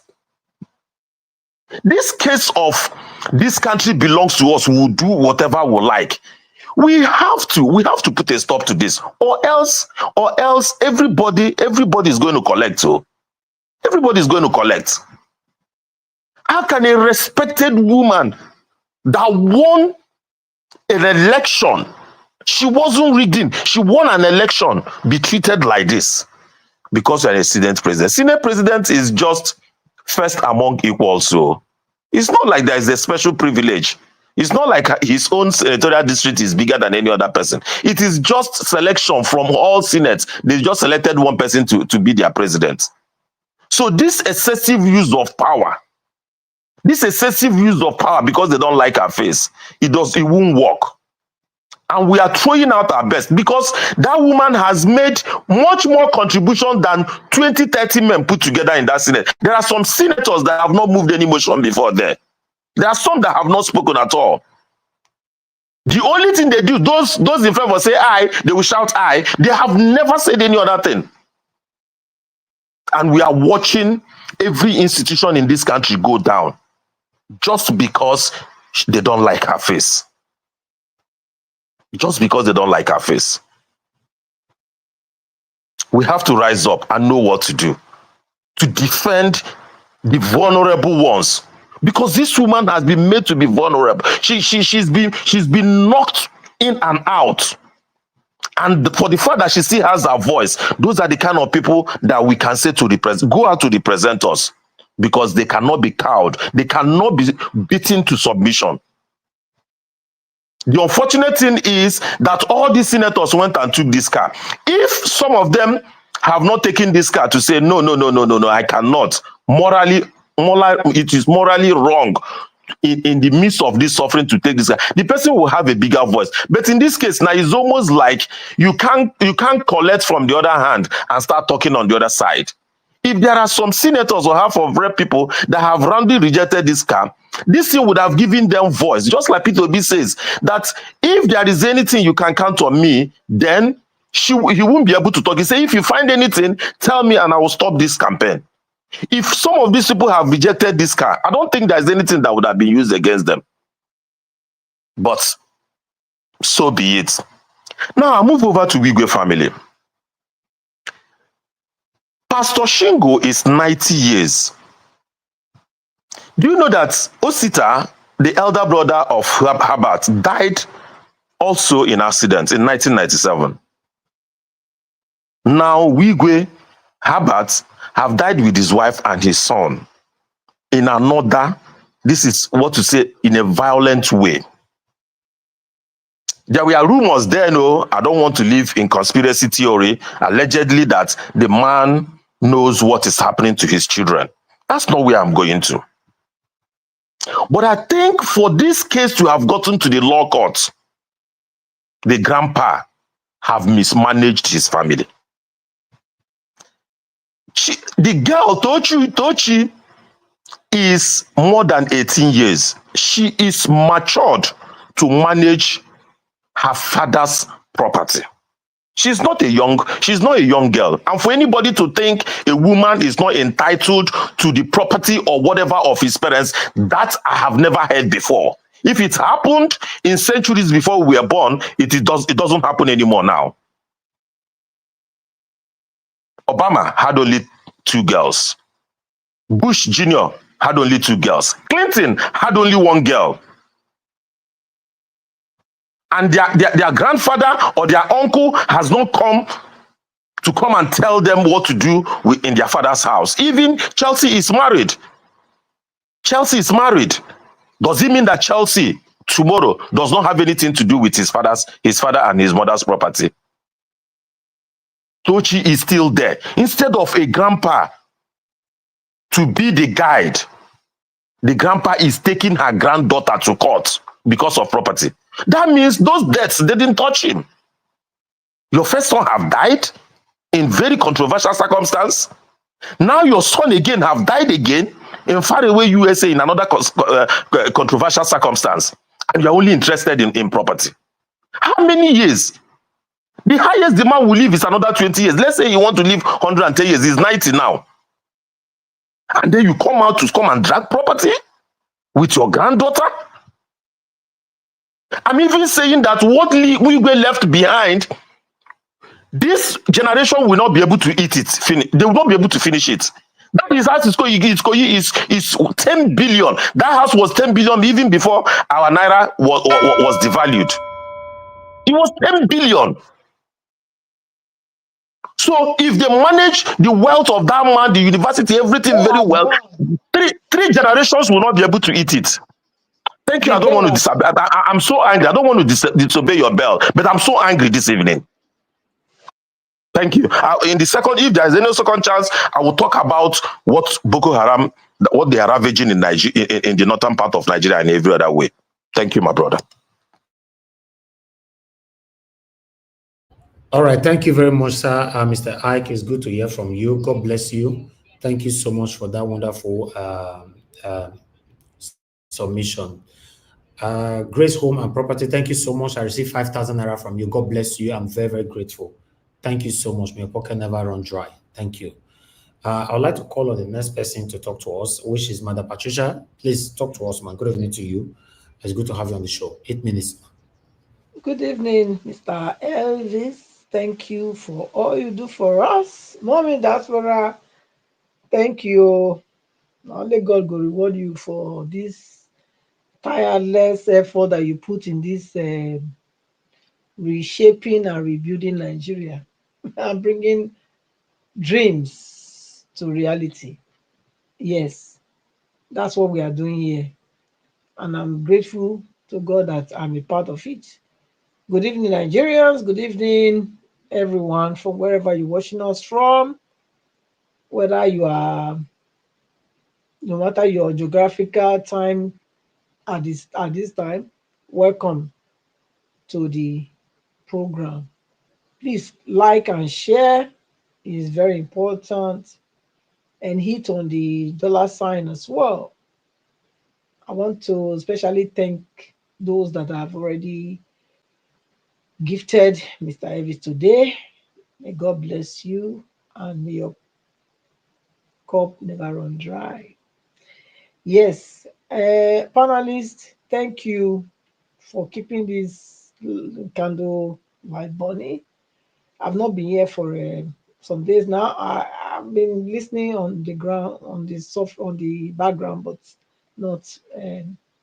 Yes, and I've also indicated I want to join the panel, but then again, one or two things made me to get out of the program. I hope I am giving enough time to talk today. Thank you, Mr. Elvis. The American congressman coming out to let us know what's happening in Nigeria, I think and I believe it's a good thing. It's good that they are coming out now, even if many people are thinking, oh, they are only just saying woeful because they want to use it to score the political mark. I don't believe that. Look, we need to know that we have an enemy. The earlier we all realize this, the better for us. Especially these leaders or ruiners that doesn't have foresight and they want to lead. You have to know that the same people that came with mirror to deceive your great grandfather, they are willing to come in any form of these guys to still deceive you. You're supposed to know that. How will you explain that you are the one that have everything that human need to exist in this earth. Yet, you are the one they are coming to give aid to. And you willingly take it. How will you explain that? If not for your short-sightedness, for your lack of memory, and greed. Who will accept the conditions that these so-called ruiners, I don't call the leaders, ruiners, have to go through for somebody to come and give you something that you already have? But they come and give you common paper that you use to clean your ass if you ever go to pee or excrete. Give you that one as exchange. Then you carry the paper, they run, they go. Give her your raw materials. Is that not foolishness? Is it not? The paper where they make can't give you nothing, that be the money where you they use. You not get sense, say may they go breed the same eating like you raw material, butter, trade by butter. Abi? Not supposed to be now. Not supposed to be if you get sense. But I don't get sense. How you think say those people will come to see your father with mirror according to them? Or according to waiting the picture where they try to paint? Say they go leave you alone after when they fight themselves. Say no, make them let them go, make them let them go. How you think they'll leave you alone? Apart from not coming again with another different way, wearing the sheep clothing, but they are wolves. How do you think it will not happen? Look, if Nigeria wants any good for themselves, if you want to really deal with this terrorism that is in Nigeria, all these gangs, all these different terrorist groups, first, tell all the NGOs to get out of the country. All, no one should be left there. That is the first step to self-preservation. As long as you choose and pick and say this one is good, the other one is not the bad one. Look, all of them, they are all for the same agenda. Don't be deceived. Don't be deceived. They have a common agenda. So if Nigeria really want to really be able to deal with this Boko Haram or all everyone that we ever come to surface again, let them drive all the NGOs out first. Now that one might be the first point. As long as they can do that, they can deal with all these people. If you choose, say some good, some not good, you are aiding and abetting crime and destruction, Nigeria destruction. Now you the aid and abet. None of them good. Don't deceive yourself. None of them.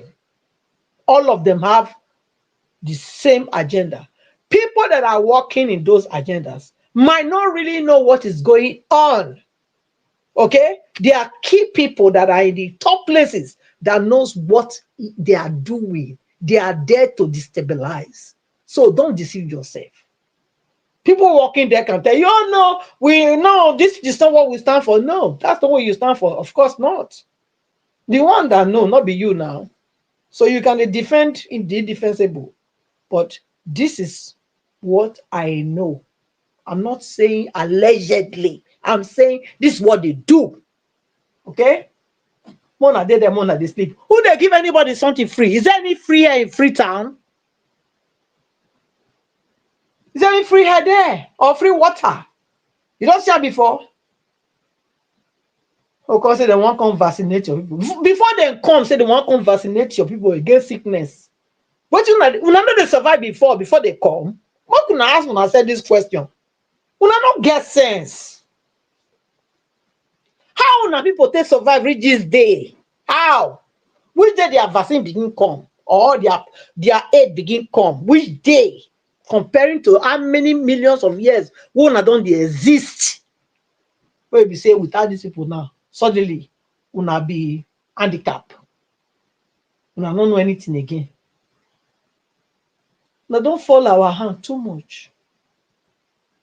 And I want to also address this. So, Ms. Rita, I think she said whether now people like me that make Nigerians, but I want to tell you that look,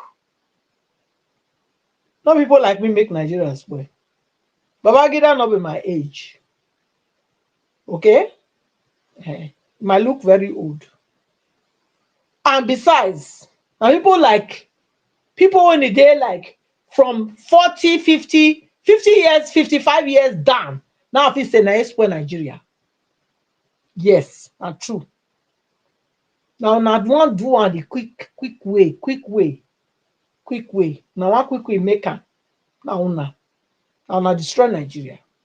Because all the decisions that were in Nigeria before, I saw Nigeria work, like I always say. I saw it work. Nobody can come and tell me what I saw. I saw Nigeria. Nigeria worked in my own day.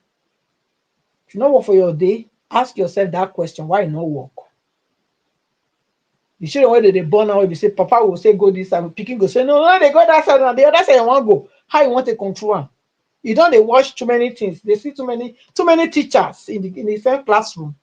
And you choose you want to go teach them bad thing. Natasha, continue. Kudos to you. Akpabio no go fit bring you down. He no go fit because he himself, he know say that position when he did now will return that day. I remember where they want put him. There was a protest now. Say no, they don't want him there. They don't want him there. Now selection I enter that place, so it's not even qualified. You know. And when you talk about women, look, tell me who among you now will not get mama, not get sister. Anybody they try to talk down woman. Tell me, say you now only na man I born you. Abi? Na man, now you take born. Now you go feed the deny woman their rights. As long as say na woman and man I born you, and you try to deny the woman part in you, now be say hey, no progress, oh, no progress. The earlier you embrace both of them as equals to make a home work, the better for you and your generation. That is what it is. There's no two ways about it. In fact, the women. All right, Madam Patricia, please round up. Thank you. Your minutes is far over. Thank you. Okay, thank you. So, Natasha, write down. Just write down whatever you do, and then sorry about 1 minute. The man will they cry. Okay, thank you. I love you. Thank you. God bless you. Thank you very much, Madam Patricia. God bless you. Okay, F. Emmanuel, it's good to have you on the show today. Good evening to you, sir. I beg, talk to us if you are there. Yeah, my brother. I hail you, Mr. Evix. Now, wow, to join your panel is like don't mind them. Don't mind them, my brother. Don't mind them. I greet you, sir. It is well. All right. Let me first of all greet Mommy Diaspora. Mommy, we love you. Let me borrow the words of Madam Rita. I can't see her in the panel today, but she's at the, behind the chat. My fellow panelists, I greet each and every one of you. I don't have much time to mention your name one after the other, but I greet you. Thank you for the job well done. Thank you for keeping the platform ever active. Without you, there won't be Niger Watch. That's the truth. So thank you and thank you again. Well, let me briefly say a few things, in as much as I know that the first and second speaker have really dealt with some of the issues I have in mind to talk about. Starting from the Wigwe's family, well, it's unfortunate. That is something that everybody is going to answer one day, whether we like it or not. Family matter is usually very dicey and complicated sometimes.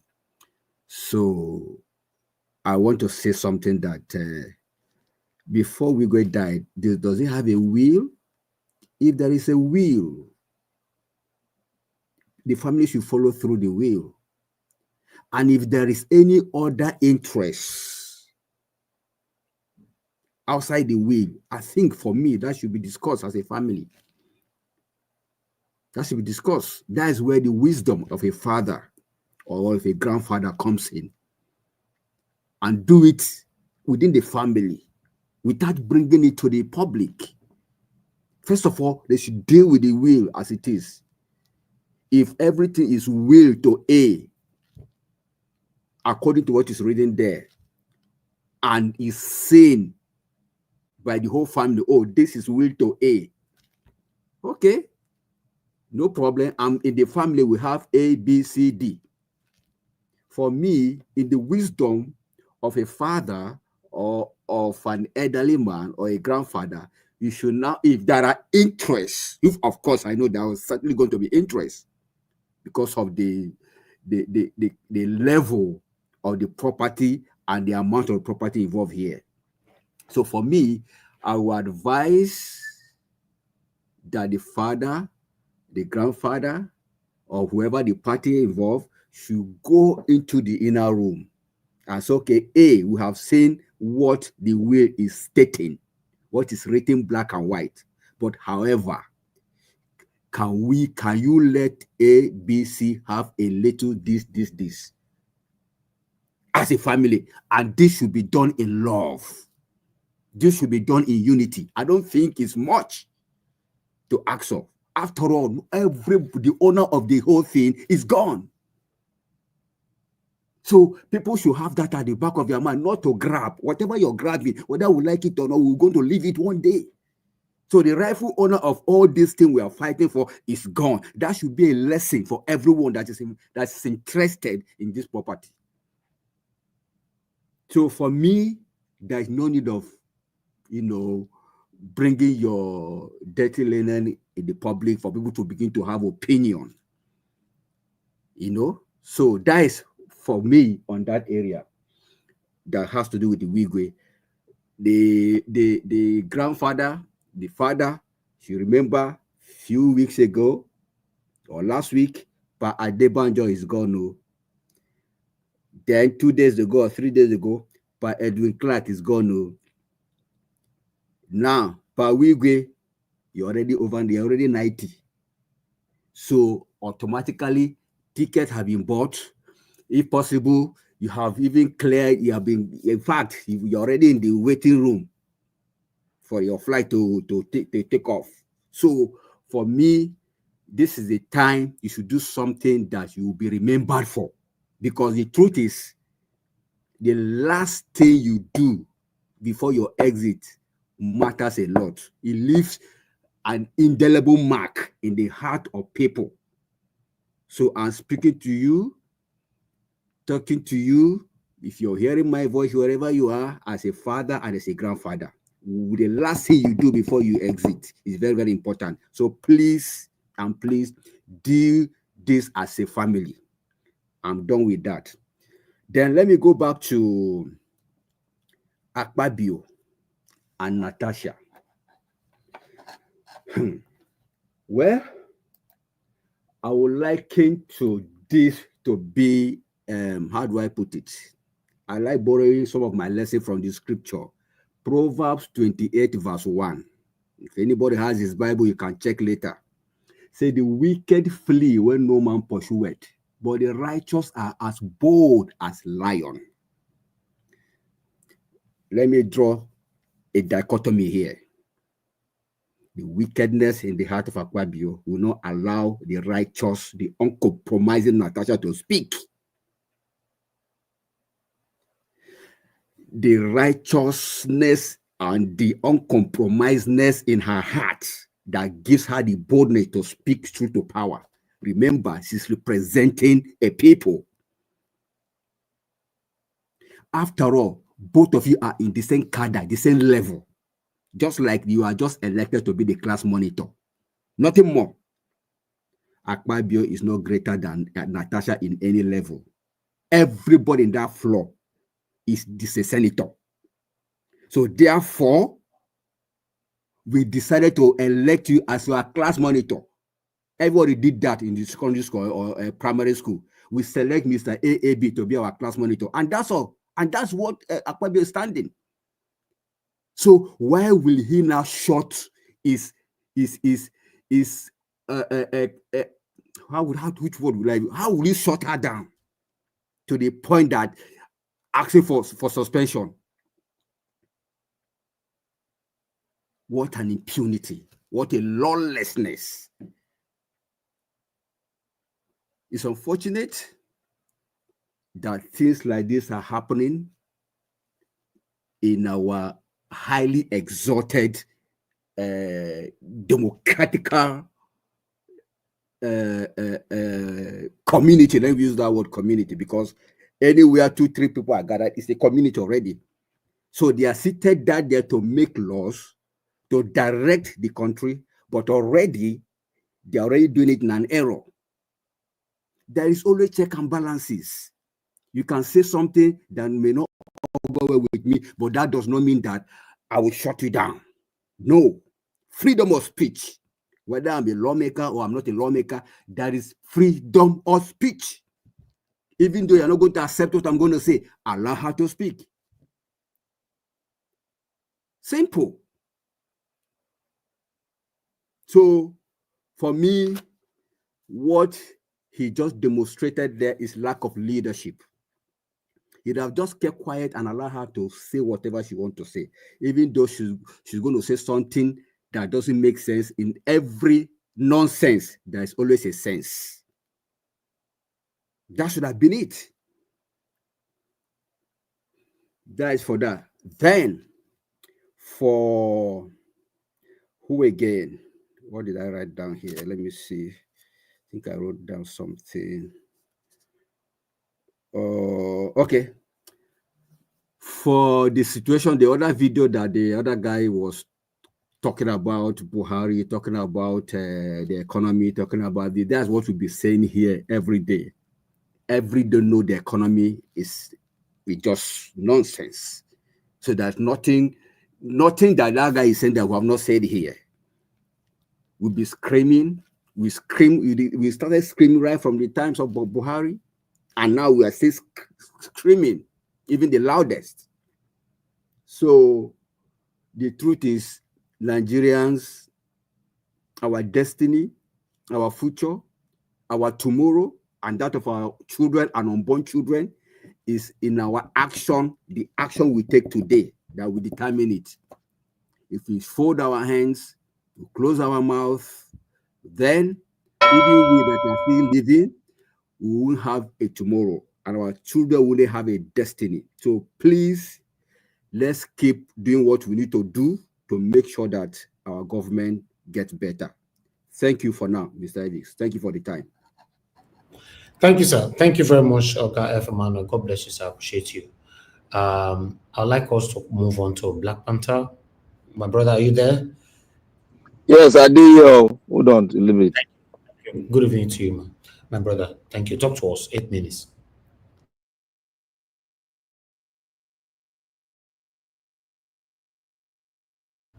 Black Panther, you are not there.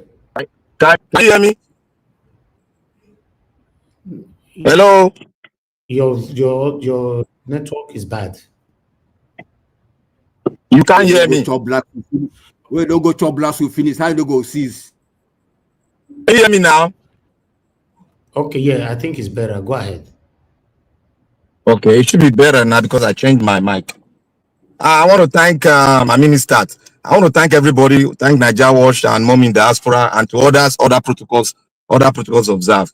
One, my brother that I speak earlier on, Wigwe, I was making comparison with American President Obama having 2 guests and other things. That was a wrong analysis.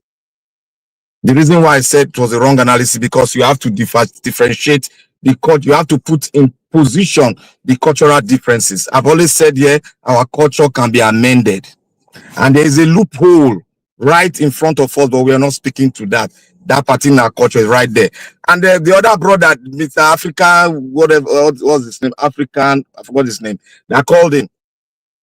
He said in Benin, oh, In Benin, they hand over everything to the firstborn. If we have to follow the culture, that was a wrong analysis too. You see, in Benin culture, the first house of the father belongs to the first son, and they can give him any other little things. They will not share the rest with the remaining children. They are not going, if he has children, they will share it there. It will be his own until he grows up. Nobody's going to sit there that he's going to man. No, the law, the tradition is tradition. Nobody handles anybody's property. If you know your tradition very well, my grandfather was a wealthy man and he was a chief in the Benin Palace. He gave every land to his daughter, his first son. Then the first son, according to tradition, has the house that he lived in. Then any other thing that can be added to it. But the remaining guests, because he has a lot of guests, all of them got one land at most. One land. Two. The smallest two. So I don't know where you get your own tradition that somebody will be taking care of something till they come. You now made another, you now digress to royalty. That was a wrong analysis. And I want to say here, Madam Patricia, you spoke very well, but at the end, you just carry the table, carry everything through inside Lagoon Boa. You damaged everything you spoke about. But I'll come to that because they're expecting us to come to that, but I will leave it. I'll speak on it later. I want to talk on the terrorism issue. Like I've said here, Nigeria is not a country. Your terrorism issue, the investigation that will lead us to the right outsider that we know, but we have evidence that will nail them in the International Court of Law. That is how investigation is done.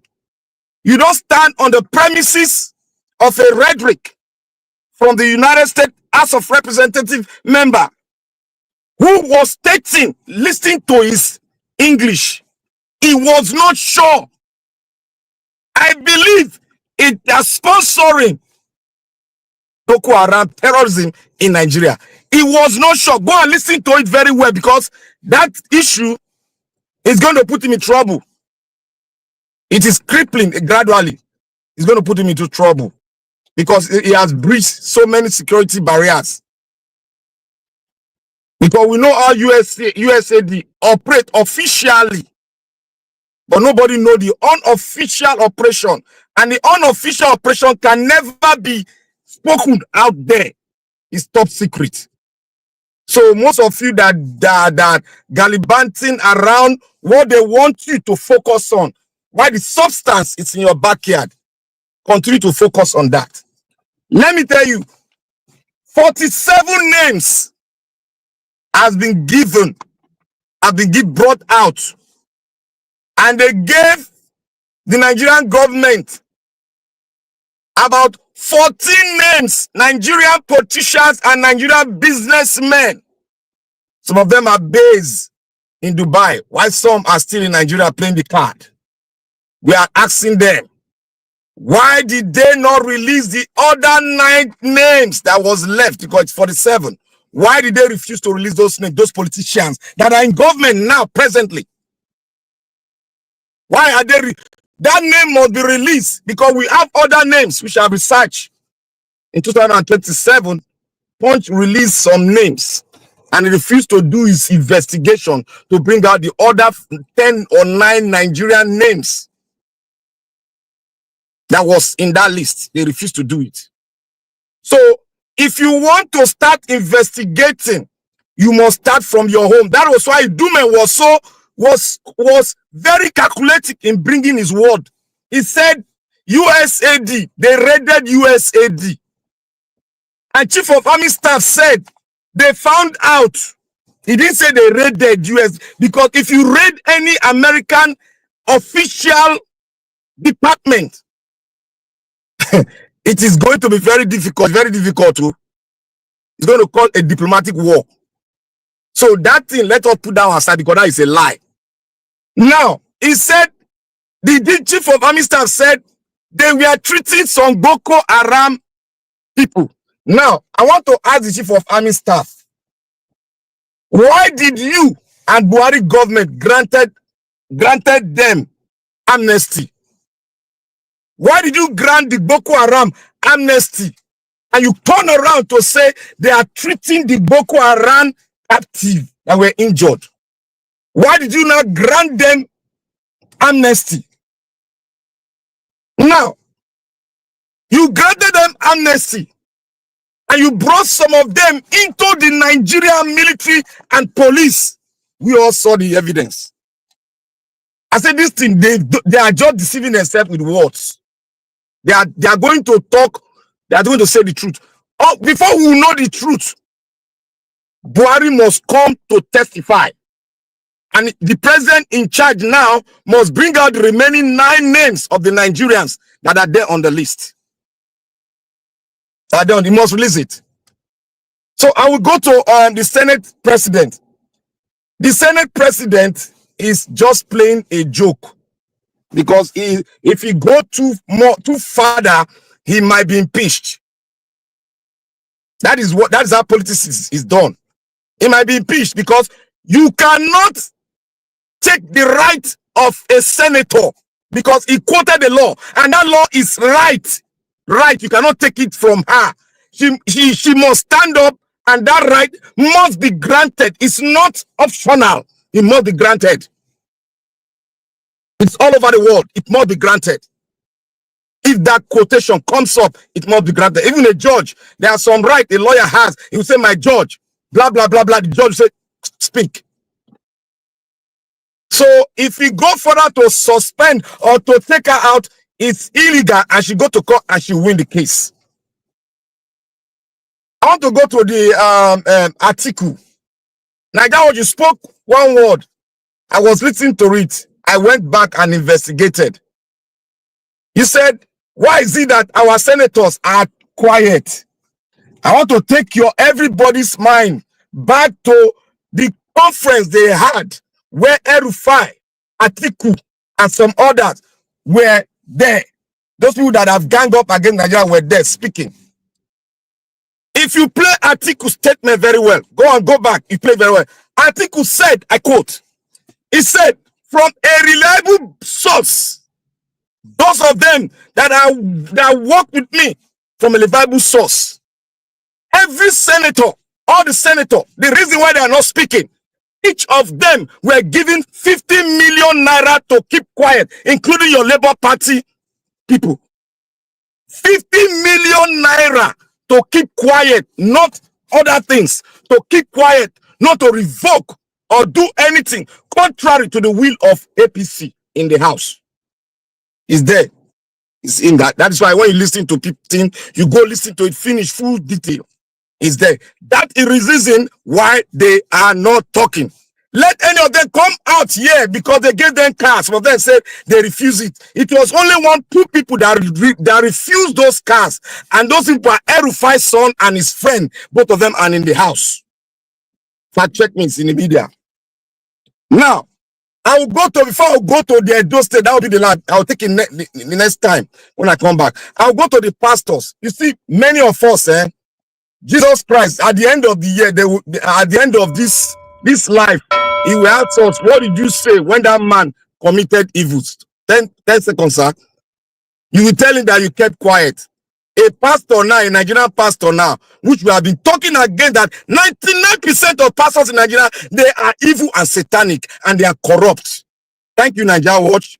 And one of them will definitely go to jail in America. Thank you, Nigeria Watch. All right. Thank you, Black Panther and brother, for your submission. I appreciate you. My brother, if you allow me 10 seconds to respond to just one thing. Who's talking? Okay, okay, quickly, yes. Okay, so first of all, what Atiku said is party leader. He didn't say senators were giving 50 million. He said APC is giving party leaders party. He didn't say senator. So just to correct what Black Panther just said now. And then again about the Clinton that I talked, Obama and so on that I talked about. I wasn't talking about culture. I was talking about the respect everybody has about his daughters. So I'm just using it to liken the family of Wigwe because the wife and the first son died. So Tochi is the oldest child, and they were all born by the same woman. Like Madam Patricia was talking about, say different women, they were all born from the same woman. Thank you. All right. Thank you. Thank you very much for responding to that. Let's move on to Oga Mr. Elvis. CN. Mr. Elvis. Who's calling me? Okay, give us a mandate. Give us a please.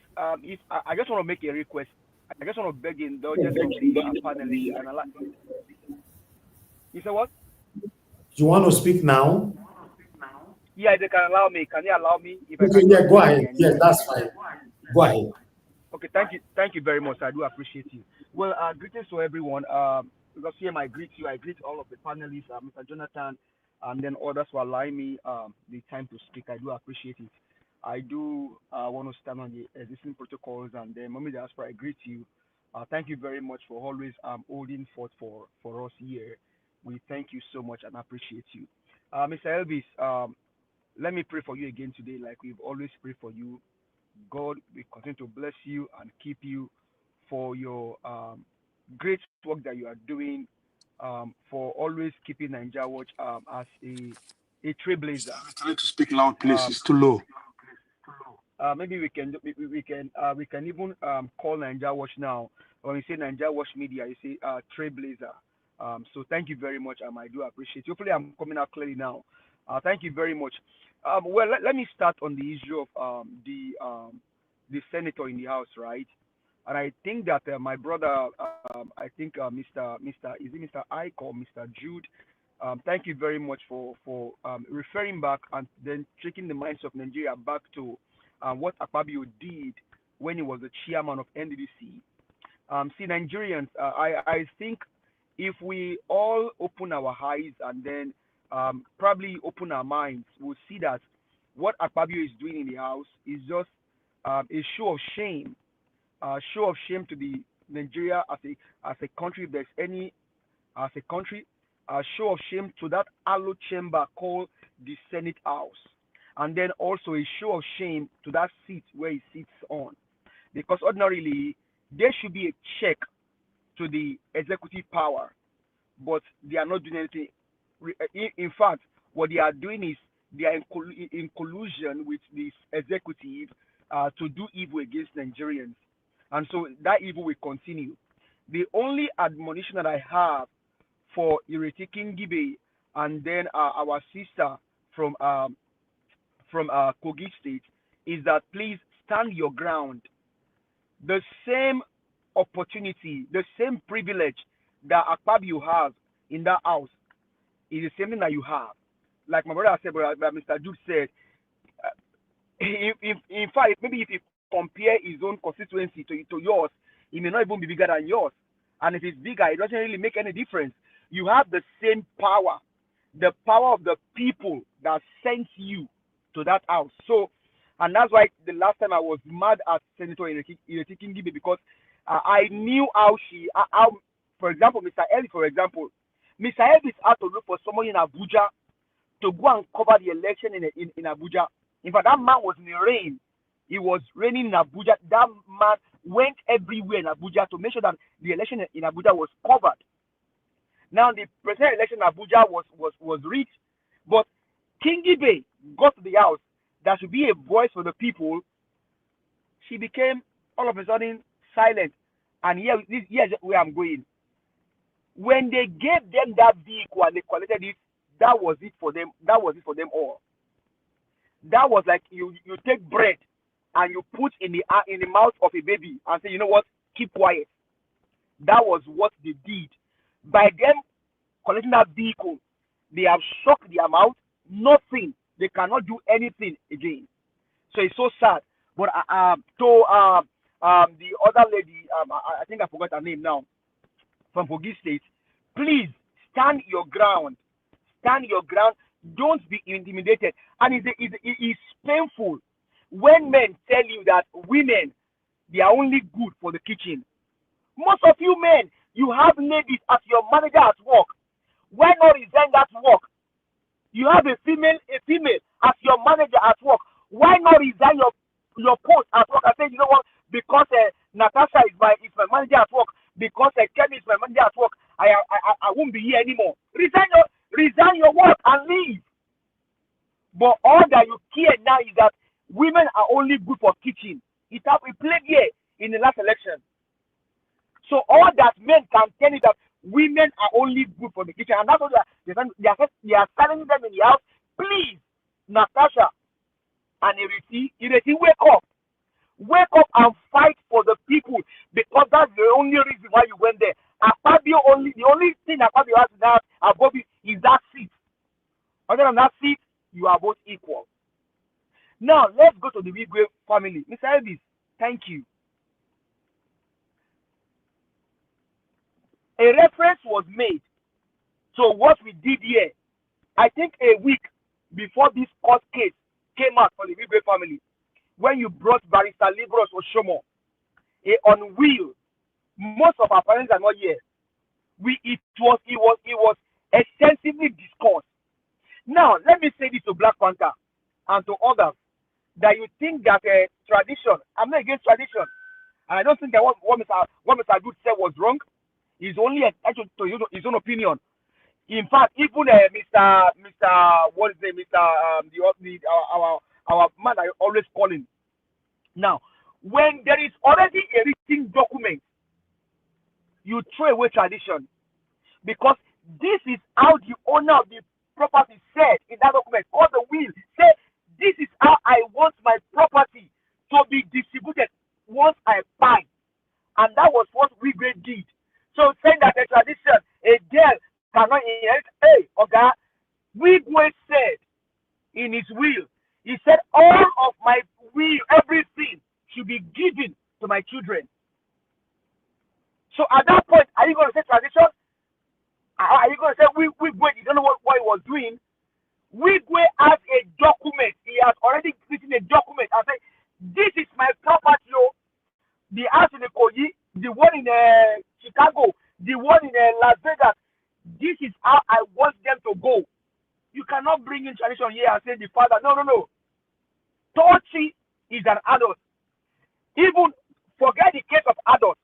There is already an administrator. And thank you again, Mr. Elvis. Thank you and thank you and thank you for bringing Barrister Libros Oshomo. You are a prophet. We never knew that this kind of thing can play out today. We never knew. So saying that a tradition, it is my property. This is how it should go. In fact, the Bible says a good man leaves inheritance for his children's children. Why is it that in our own country today, our parents, they don't want to leave us property. Rather, they want to milk the children. Even when the children are fight. A good Abraham left property for Isaac. Isaac left for Jacob and the brother. Waiting the happen. Forget tradition. Forget that thing. We will have said, if I fight, this is what you will do with my property. My only concern is that Baba is above 90. Baba, I will beg you. Wigwe, you send him to school. You can't tell me that Wigwe didn't feed you. Wigwe took care of you, and including his own siblings, from all that we heard.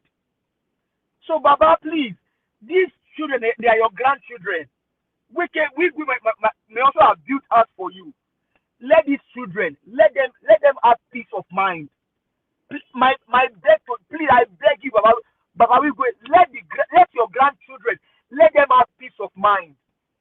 It is this death of Wigwe is a very odd death. Tochi lost the father, lost the mother, and lost his elder brother, including the siblings. And today, those children, they are still mourning their parents. Now the question is, when Tochi wants to get married, Who will take Toshi to the altar? If that death took only Wigwe and left the mother and the brother, understandably. If the death took Wigwe's wife and left Wigwe and the brother, understandably. Or maybe the death took Wigwe and the wife and left the other brother, understandably. But now, the death took Wigwe, took the wife, took the first son. Now, when marriage time comes, Tochi will be looking left and right and say, where's my father? Baba, I beg you. Baba, Wigwe, please, I beg you. Let the end of Wigwe be joyful for his children. Please, I beg you. This is so touching and so painful that we can be going through this at this early stage of this your son's death. No, it should not be. A good man leaves inheritance for his children's children. Wigwe has written his document. Let it be according to the document. Mr. Elvis, once again, Mommy Diaspora, God go bless you, Mama. I love you. I love you. That means love you, part of them. Oh, I love you for allowing this man, Mr. Elvis, to be doing what he's doing. Madam Elvis, God go bless you. God go bless you. I beg, let me rub Mr. Elvis back and give us the soup tonight. God bless you. Have a good day. I'm still here. All right, give us a mandate. Thank you very much for that wonderful submission. God bless you, my brother. I appreciate you. I say big amen to your prayers. Thank you so much, my people. We're almost there. Oga CM, now your turn with this. After Oga CM, we'll come to Oga Onero. Naja, can you give me 10 seconds? Mr. Okay. Okay. Go ahead. Yeah, you see, the will, I am in support of what this man said because I've came here to debunk those people talking about tradition and cultural exchange. Now, the will itself, we don't know, but the father does not have a right over the son's property. That one is, they forbid them, even for Benin. I get that they forbid them for Igbo land. Now, the will, the first right, that the first person that has the right on the will is the first son, which is dead. Now, who did the will said we take over the entire will when the first son is not in? That is the question we should be asking ourselves now. All right, thank you. Madam Patricia, you wanted to say something quickly? Now, Mr. Black Panther, Mr. Give us a man the way you say make our wife massage you this night, give you pursue. I don't know where is he. I believe she's in London. You there for Nigeria, so I don't know how Mama, this one is technology world now. She goes, you don't worry about no what leave that one. The last time I no worry. She don't get the message. She go do her. She go give me feedback. Okay, I hear. Mr. Elvis, I beg you. I don't want to plan myself. Okay. All right. Thank you very much. I appreciate you all. Let me come to Oga CM once again. Oga CM, it's good to have you on the show. Good evening to you, sir. Please talk to us. Good evening. Good evening. Sorry, Mr. Elvis, have you called me? No. You are going to be the last. Not yet, sir. Okay. The last, but the first. Thank you. Oh. Okay. Good evening, Niger Watch. Good evening, everybody. Please, all protocols duly observed. Well, first of all, I want to support I can't say it's motion, but I want to support the stand taken by Senator Akpoti, Natasha Akpoti. It's like the lady will be having it rough. To get elected, it was a war. To even get to this, now that she is there, for her to challenge the authority or maybe to present her own case, it's also she's being sidelined. But I salute her courage for standing up, and then not really because when you shout down on a member or a senator, it's not really the person, it's the thousands or millions, I don't know, of his member of his constituency that we are talking to. So if you disregard what she's saying, it means you are not just her as a person, but the people that sent her to the Senate. So to that extent, I love the way she stood her ground. By the way, is Akpabio supposed to be there? No. Because for you to be a senator, you have to express interest. And that To express interest means you buy the form. It doesn't mean you will be elected, but when you buy the form, it means that yes, you are now ready to contest with others. Akpabio didn't do any of it. He never bought the form, not to talk of he was rigged out. He did not. He was interested in going for he bought form for presidential primaries. Somehow he ended up in the Senate. Is that not an aberration? You see, all's well that ends well. What is worth doing is worth doing well. Are we surprised at why Akpabio is doing what she's doing? He is not supposed to be there in the first place. He is not. He did not indicate interest. But because these are government, remember what I said one time? These are the first time criminals are full-blown criminals are in charge of government. It was why Ojus Okalo cried. Who is Ojus Okalo? The same thing with Akpabio. If not a bigger criminal than Akpabio. Who is in Aso Rock? Your guess is as good as mine. So you see, this is their league. That's why all these things are happening. But Natasha, some of us are behind you. Stand your ground, say what you are saying, the world will hear you. Akpabio has no business being a Senate president. I mean, in the Senate, let alone the leader of being a Senate president. By the way, Senate president is first among equals. It's not because you are bigger than others. It's just that somehow all of you on this level pegging. Then I said, okay, who will lead us? Okay, you go and lead. That is called first among equals. Primus inter pares, the way they say it. So you are not bigger than anybody. And look at the way he's dishing out authority, albeit in a very criminal way. Take her out. You don't do that. What you do, because it's parliament, that is where you debate. What you do is, okay, say what you want to say.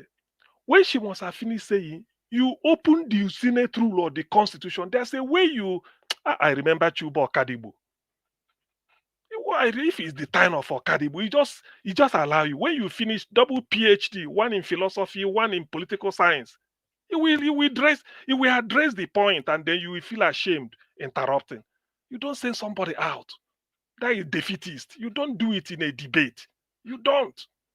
You allow the person make your point. After that, you counter the person point for point.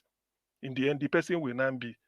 But well, who is Akpabio? They are interested in billions that they are taking. It's a shame, but Natasha Akpoti, I give you this hand. You did well. Then on the what I wanted to say today was on IBB book launch. What IBB said in terms of the book launch, it will be something good for people to listen to. He said that yes, during the time they annulled the MKO's election, he was of the opinion that maybe Abiola did not win. He said, but now on reflection and after looking at facts, he said Abiola won the election. It's contained. I think he said it. Either it's an extract in the book. I saw it today. So you see, one thing, some of these things is that I know IBB, maybe since he left office, he must be in shock. It is not easy because some people feel that whenever you are living in a mansion, or maybe you have all the billions, that you are happy. Money does not really bring happiness. People should know this. Materialism does not bring happiness. My late uncle told me, he said, look, it's all this acquired thing. He says it's wahala. He said your mind won't be free. All this acquire here, acquire. He said you won't be free. He said it. So IBB is like he's unburdening his mind, but people may be looking at the money they donated. He's unburdening his mind. That on reflecting, and even a published June 12th election presidential result in that book as appendix. So that is I know people will serialize it. Then we see the result state by state how Abiola won, and deliberately they stopped it. They brought all manner of something. He wore SDP, what they call it, SDP regalia on the day he was voting. That is against the law. They brought, Aton Zerib and all those, they are 3 people to go and they bring court injunction to tell the court that election should not hold. Humphrey Nwosu, the INEC chairman, said election must go on. I remember Humphrey Nwosu said election must go on. Nobody can stop it. That was on June 11, Friday. Then Saturday, June 12, election took place. Because they saw Abiola is winning, Humphrey Nwosu was dealt heavy slap for him to stop because he was announcing the result in the manner that, just like a electronic scoreboard, before then, INEC headquarters in Abuja, there was something like a billboard outside. As the results are coming in, people are standing on the road looking at it, say, hey, look at your Ogun State, look at Anambra. Until they have to tell the man, stop. He couldn't. He said no. It was a Colonel, either somebody, a Khalilu Akilu, that came there and slapped the stars out of his eyes. They assaulted him. But today, nobody remembers that. Now, look at what IBB is saying. That on reflection, they now knew that Abiola won the election. Okay, Abiola won the election. What of Kudi? Where is Kudira at Abiola today? Abiola's wife. Where are all those Raf Obiora? Where are all those people that died? You see, that's why certain things, you see, when you are in position of power, there are decisions you can. That's why you see a white man will resign. You see Oyibo man will resign. You may think he say, maybe in mind he go tell and say, look, if I implement this thing, it's better I resign. He will just find way saying I resign. Bam, he just go away. David Cameron was the Prime Minister of UK. He told them, let's not leave EU. Let us stay. Let us stay. It will paper. They said, no. They do referendum. Majority won. The man said, look, I was trying to lead you people to Europe, but people say you want to go. So it's only fair that one of you that said we should come out should come and take over. He resigned. Today, is anybody calling him for anything? But in Nigeria, everybody want to see tight and acquire billions. Now look at IBB. That sentence, people should go and look at it. What he said about MKO, that thing shocked me. Say on reflection, he now knew Abiola won the election. 4 years, 1993 to 1997, Abiola would have finished first term. At most, more 4 years, 2001. Long time. We could have continued all this. But because of the fact that why should the Yoruba man waiting? Now we be caliphate. Power must not leave. Not. That is what they are still doing today. That's why Peter Obi didn't become president. And now look at the mess Nigeria is. See, people like Babangida, these are the evil they sowed in Nigeria and this manifesting. Is that same idea that we must sit tight? Now we did not get an Igbo man can never be president in Nigeria. Look at where we are. Now he's regretting. He's saying, on reflection, Abiola won. Why didn't he know? The same result, 1993.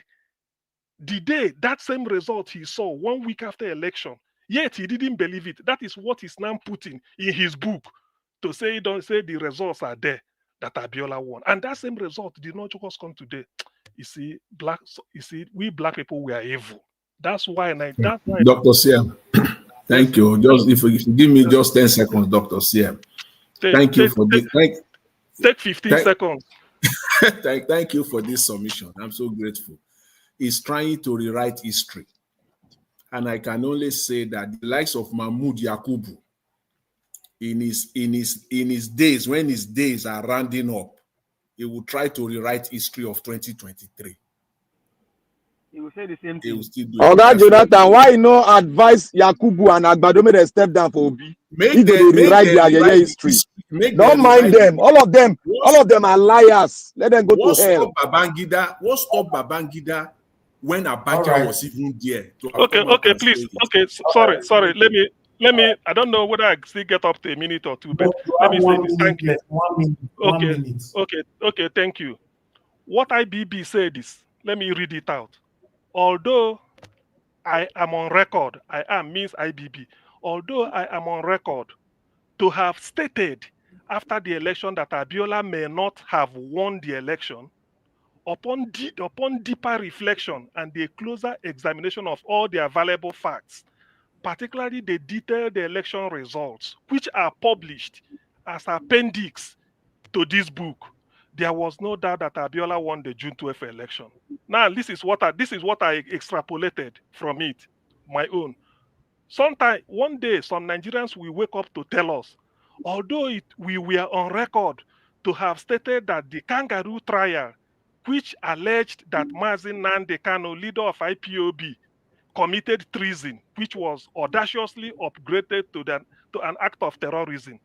Upon deeper reflection and the closer examination of all the available facts, particularly the extraordinary rendition from Kenya and the invasion of his privacy at his home at Isiama Faruku Abia, wherein 28 people were killed, there was no doubt that what Mazi Nnamdi Kanu did. I mean, Nnamdi Kanu was innocent of those charges that border on treason and terrorism. They were John Dee's fabrication hanged upon him because he is Igbo, and that they were meant to frighten him to renounce his self-succession pursuit of Biafra. That is the thing. So this is exactly IBB. That book, people should go and read it. I was ashamed today. Thank you. Okay, thank you. Thank you very much, Oga for taking us through that path. God bless you, sir. Thanks for your submission. Oga Nero, thank you. I forgot to call you saying now because you lost your sport, but you are a very patient man. Thank you very much for joining us today. Good evening to you, sir. Please talk to us. Thank you very much, Mr. Naija Wash. Thank you, Oga CM. Thank you, Give Us Our Mandate, Black Panther, Madam Patricia, and everybody on the panel. Those that called in, thank you, everybody, for adding your voice. Where do I start from? Natasha Akpoti Udwanga. You are my woman of the month of February 2025. As a matter of fact, Nigerians stand behind you solidly to continue to speak. You are a woman of great heart. The same thing is happening to this America right now, where the so-called men, they call themselves men, because of their tastes and greed for power, they cannot speak truth to power. It's the women, young women, that put their lives, their careers on the line to speak truth to power. Akpabio should be in jail. The professor that read the elections for him is sentenced to 3 years in prison, while Akpabio is the Senate president. Akpabio harassed a worker of NDDC when he was the minister of NDDC. The woman came out and spoke. I believe in my heart of hearts that Akpabio has some sinister intention towards some of the women in the Senate. They want to use their authority. They don't care whether the women are married. They don't care whether the women have kids. They don't care if the women have husbands. They don't care. They don't give a damn. They just want to exert their authority over women, which is wrong. We support Natasha to continue to speak. Ireti Kingibe, try to also speak at some time. We must also acknowledge the fact that some of these people try to speak, try to do certain things, but they want to constrain them. They want to use the rules of the Senate or the House of Rep or certain bombastic, crazy, satanic rules to silence the people that people elected them to represent the voices of their people. This is wrong. That is why when we say these people are satanic, demonic, devilish, wicked in their hearts towards our people, some say we don't like them. I don't need to like them. Let them do what is right. I don't care. I don't want to like them. I don't want to like them at all. I want them to do what is right. Whether it's Tinubu, the confirmed drug dealer. Yes, he is. He's a confirmed drug dealer. Yes. He's a confirmed certificate forger. Yes. He's not alleged. A man that filled in document that he finished from a school or he attended a school when the school had not started. That is lies and forgery. That is lies and forgery. I don't need any allegation. He is the one that used his hand to fill it. He said he went to University of Toronto He went to University of Chicago. He started changing school from one end to the other. Nobody to this day can point say this is the son, or I mean, this is the classmate of Tinubu, of Bola Ahmed Tinubu, who is currently heading the government of Nigeria. I don't call him my president. So Natasha Udwanga, continue to speak. If they don't allow you to speak on the Senate, that's why I expect some of these bombastic, idiotic, I don't want to insult some of these Labour Party senators and House of Rep members. They start jumping from Labour Party, PDP to APC. Well, APC is a satanic, devilish, demonic party as far as I'm concerned. They have nothing to offer Nigeria. That's on Udwaga. I mean, on Natasha, yes, Natasha Udwaga. Then on the Herbert Wigwe father, the man is 90 years old, like somebody said, which was what came to my heart. If they give this man all the property of Herbert Wigwe, he is 90 years old. He's supposed not travel by now.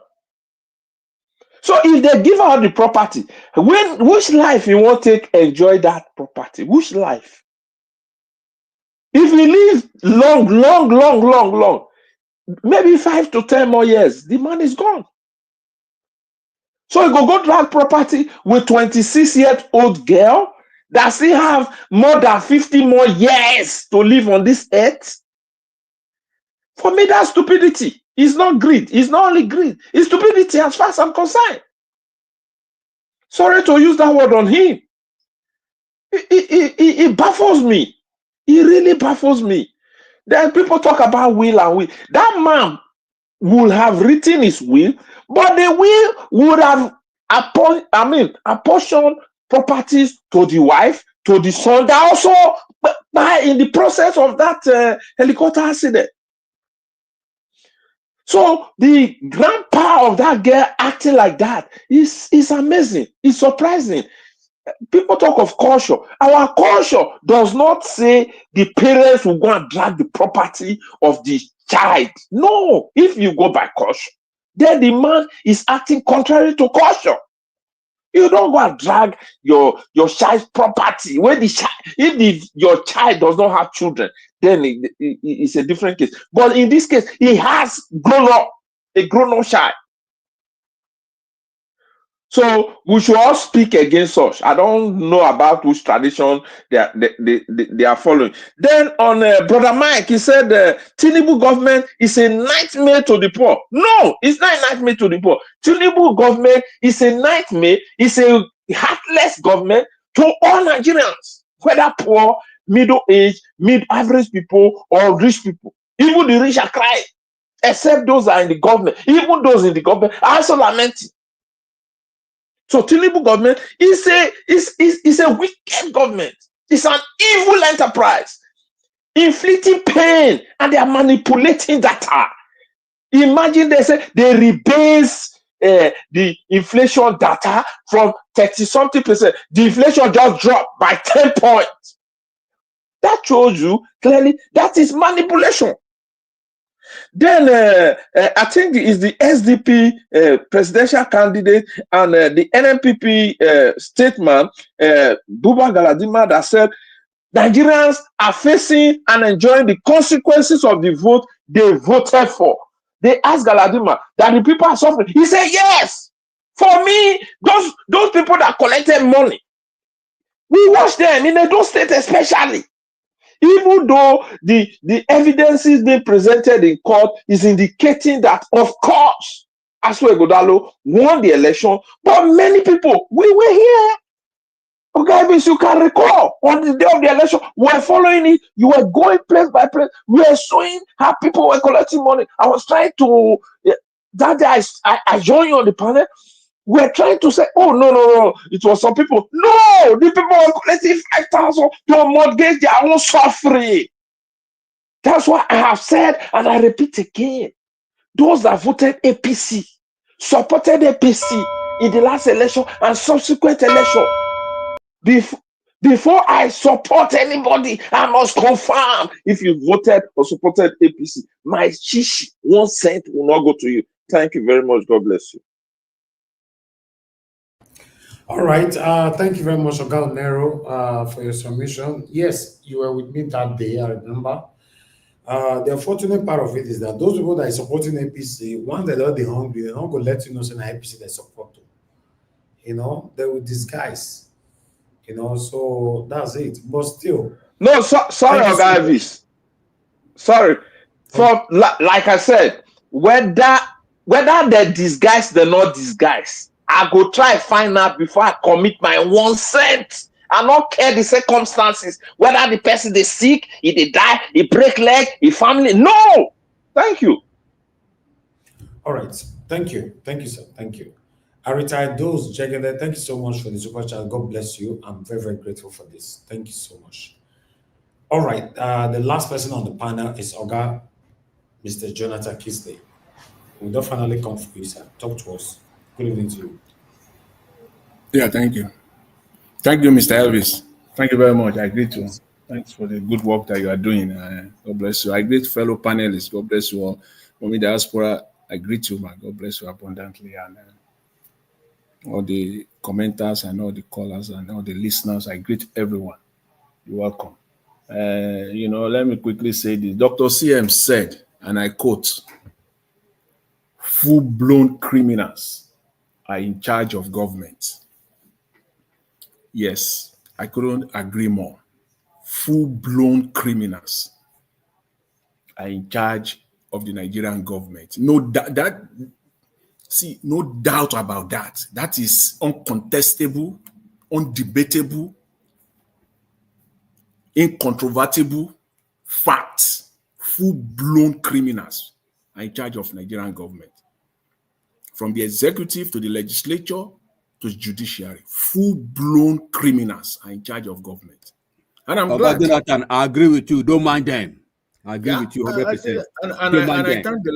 And I also thank the last speaker who brought it out for us to see again. So let's even forget everything. Let's just take their last criminal act. This current one, the most current one that is still fresh. Rebasing inflation. Kai.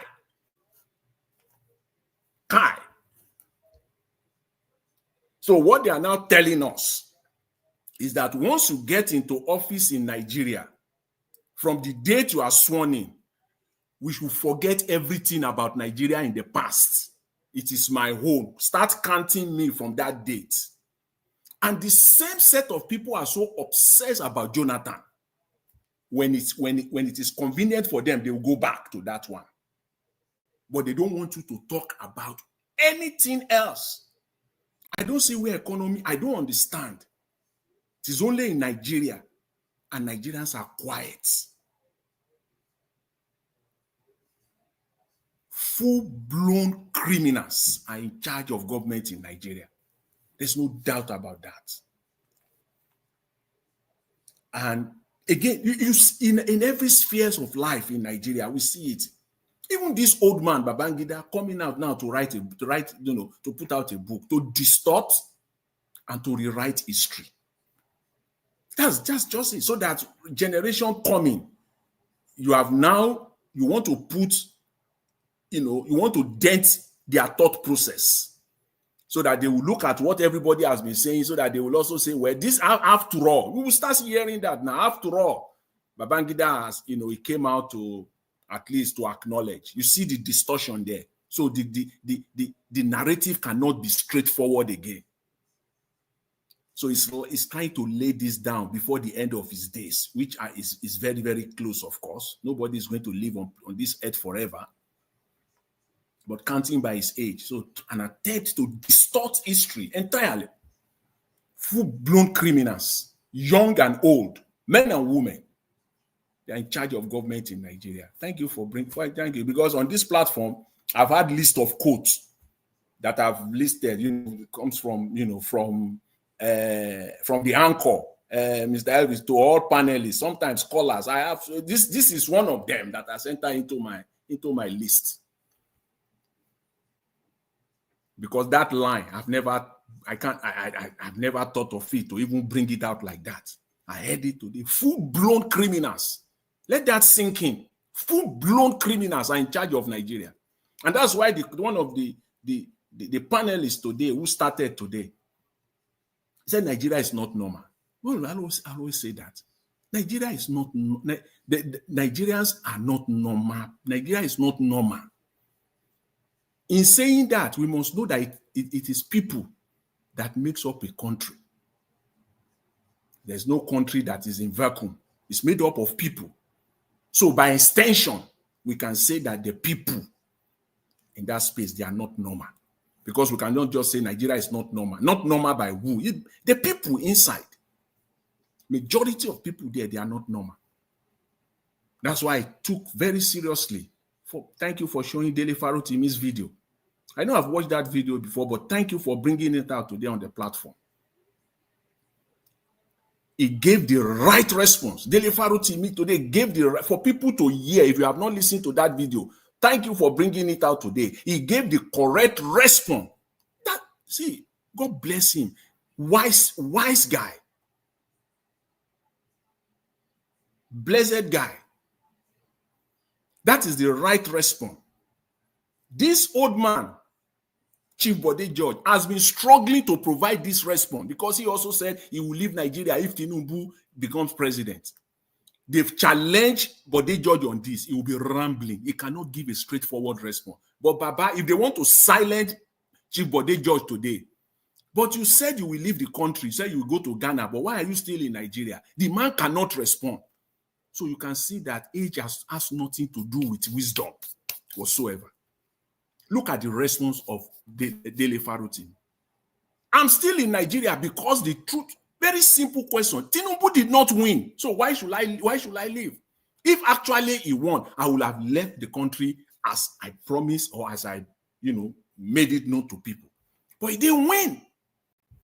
Very simple response that even Chief Bode George could not provide.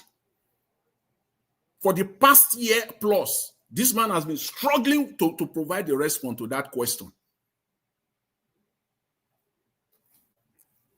Why will you leave when the man he didn't win any election? He didn't win any election. Not even close. If Tinubu could have lost Lagos, what do you think what do you think must have happened in other parts of Nigeria? That's just a logical question. You can make your deductions from that. If Tinubu could have lost Lagos, then what do you think happened in other parts of Nigeria? I just leave that for all of us to, to give it a thought. But I would like to also briefly say this on Natasha, Senator Natasha Akpoti. I don't know if I pronounce her last name correct, but Senator Natasha. I will take a different position, a slightly different position. But I agree to the fact that disrespect to anyone just because she's a woman, that is disgraceful and that is shameful also. Shouldn't be happening in a normal society.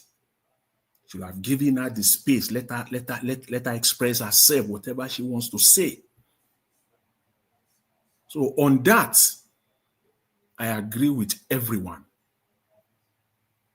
However, supporting Natasha as a politician, I disagree. For me, she has not done anything. Whatever she said there, she has not done anything. Why? She's been there since 2023. I've never seen her like this. Maybe somebody can show me a video. One. Perhaps I'll make a retraction. I promise. If you can show me a video where Natasha has been this vibrant on any national issue that has been placed on the floor of the Nigerian Senate. I just want to see one. One. In other words, she has been supporting everything. So I'm not going to be involved in their fights. I'm not part of their fights. She can, for whatever reason, That's a problem. Of course, she took the SUV that they gave them. On top of that, are you telling me that every national issues we can start to list? The time we know, see, we will be here for the next 3 hours if we start to just to list all those issues. Where do you want to start from? The first budget presented by Tinubu, even before that one,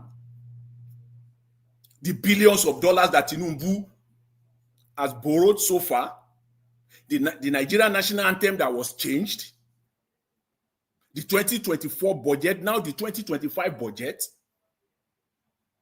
the massive corruption that where is Natasha in all of this? And then all of a sudden I will say she's not any good politician. I'm not going to, as they will say, I'm not going to fight their fight. Whatever she has with Akpabio, that's your problem. I've never seen you vibrant.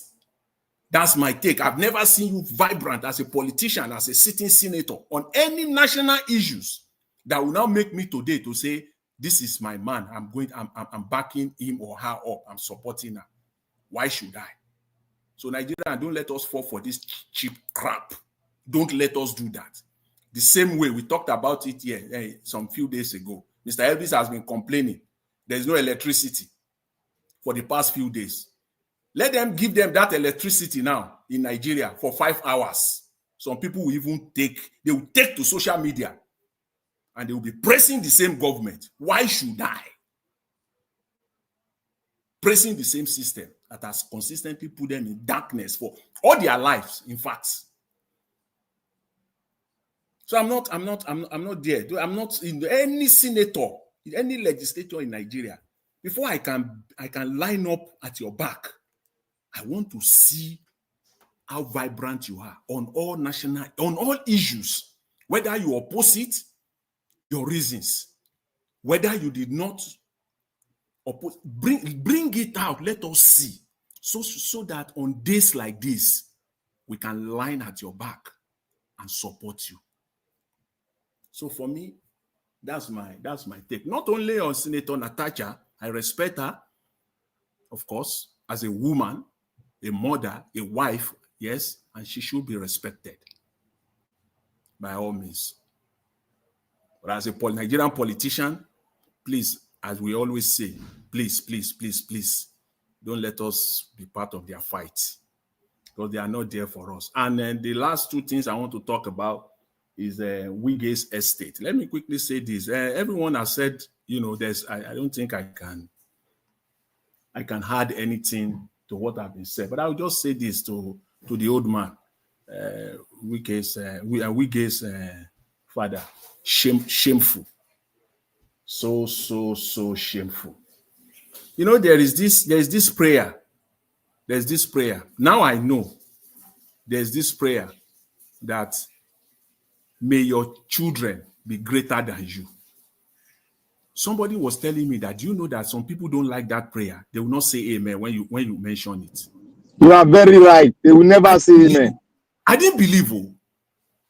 Then they say the prayer, may your children be greater than you. So Wigwe's father is one of those. It's one of those. When you pray, if you are right and your heart is clean, they pray that prayer. Your amen should be the loudest. What's the point? Your children. How much more your grandchildren? And that's true. That's really, really true. Some people don't say amen to that. This is one of them. But all I would just say is that shameful. So shameful. A lot has been said, and I don't think I can match what has been said.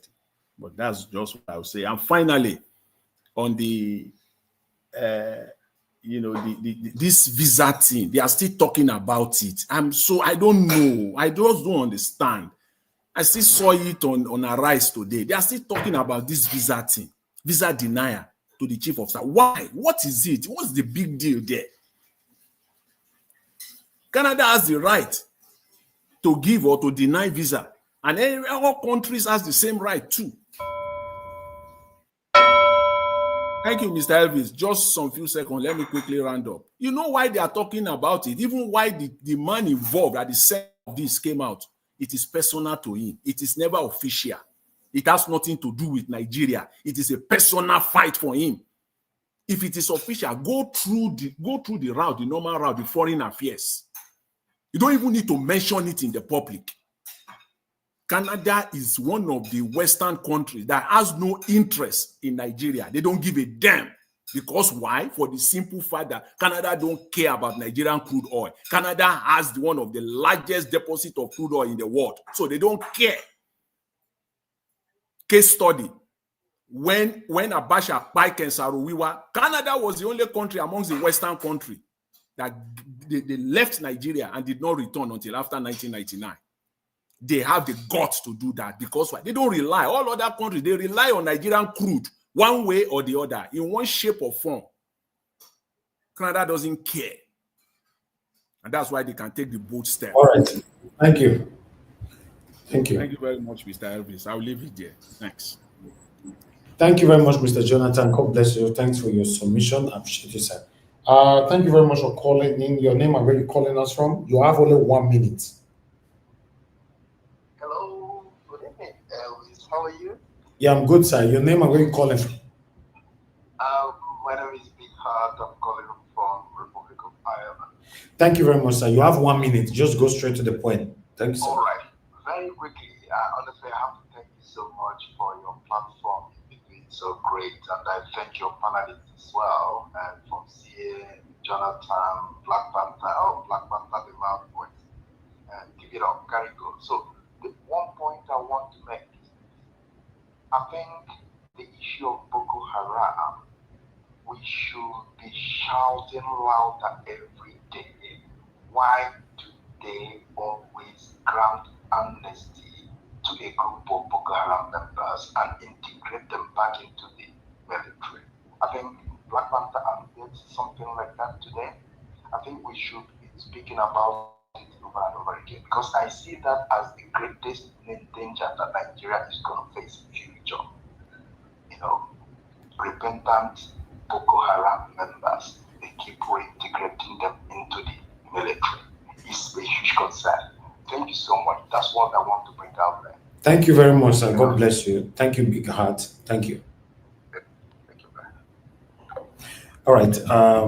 I appreciate every one of you. Thank you so much. Hold on, please. Don't mute yourself. We want to have final submission. You say it on your mini, sir. Thank you. I don't know who is talking. Just hold on, please. I appreciate you all, my people. God bless you all. I would like to quickly play this video here. Okay, guys. We can no longer travel, especially those who has U.S. passports and the passport of your home country. When we're traveling, we use our hometown country to go, and when we're coming back, we use a U.S. passport. That thing is over. You can't do that no more, and I'm a palpable victim of that. As you can see, I'm at the airports. I was trying to travel. Okay, so this is the JFK airport, Kennedy, and I should be traveling, but I did not have the appropriate visa because I have the passport of my hometown, and they made it very simple that they can let me go, but coming back, I'm gonna be in trouble. So they advised me to go get a visa in the U.S. passport before I travel. Guys, listen to me very carefully. This is no joke. This time, immigration has become very serious. If you, especially Africans and the Caribbean, we have our hometown passports and we have a U.S. passport. You cannot go home with your hometown passport and not having a visa in your U.S. passport. You're gonna have a problem coming back. So please, guys, I advise everybody, share this video very well. I couldn't fly because of that. So it's real. I know we heard about this, how some Africans were refused to come in the U.S., though they're U.S. citizens. And I have the proof that you can't do this no more. You can't do that no more. Okay, so guys, you got to be very careful with that. You can see. Okay, this is the airport. Everybody else is flying. Me, I cannot fly simply because I did not have the visa in my U.S. passport. Instead, I carry my home country passport. Okay, thank you.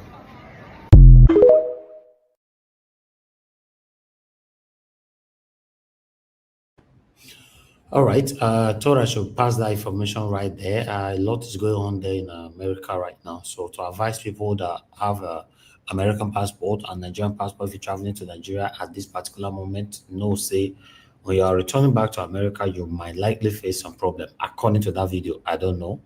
I just thought I should bring it here for awareness purposes. Thank you so much, everyone.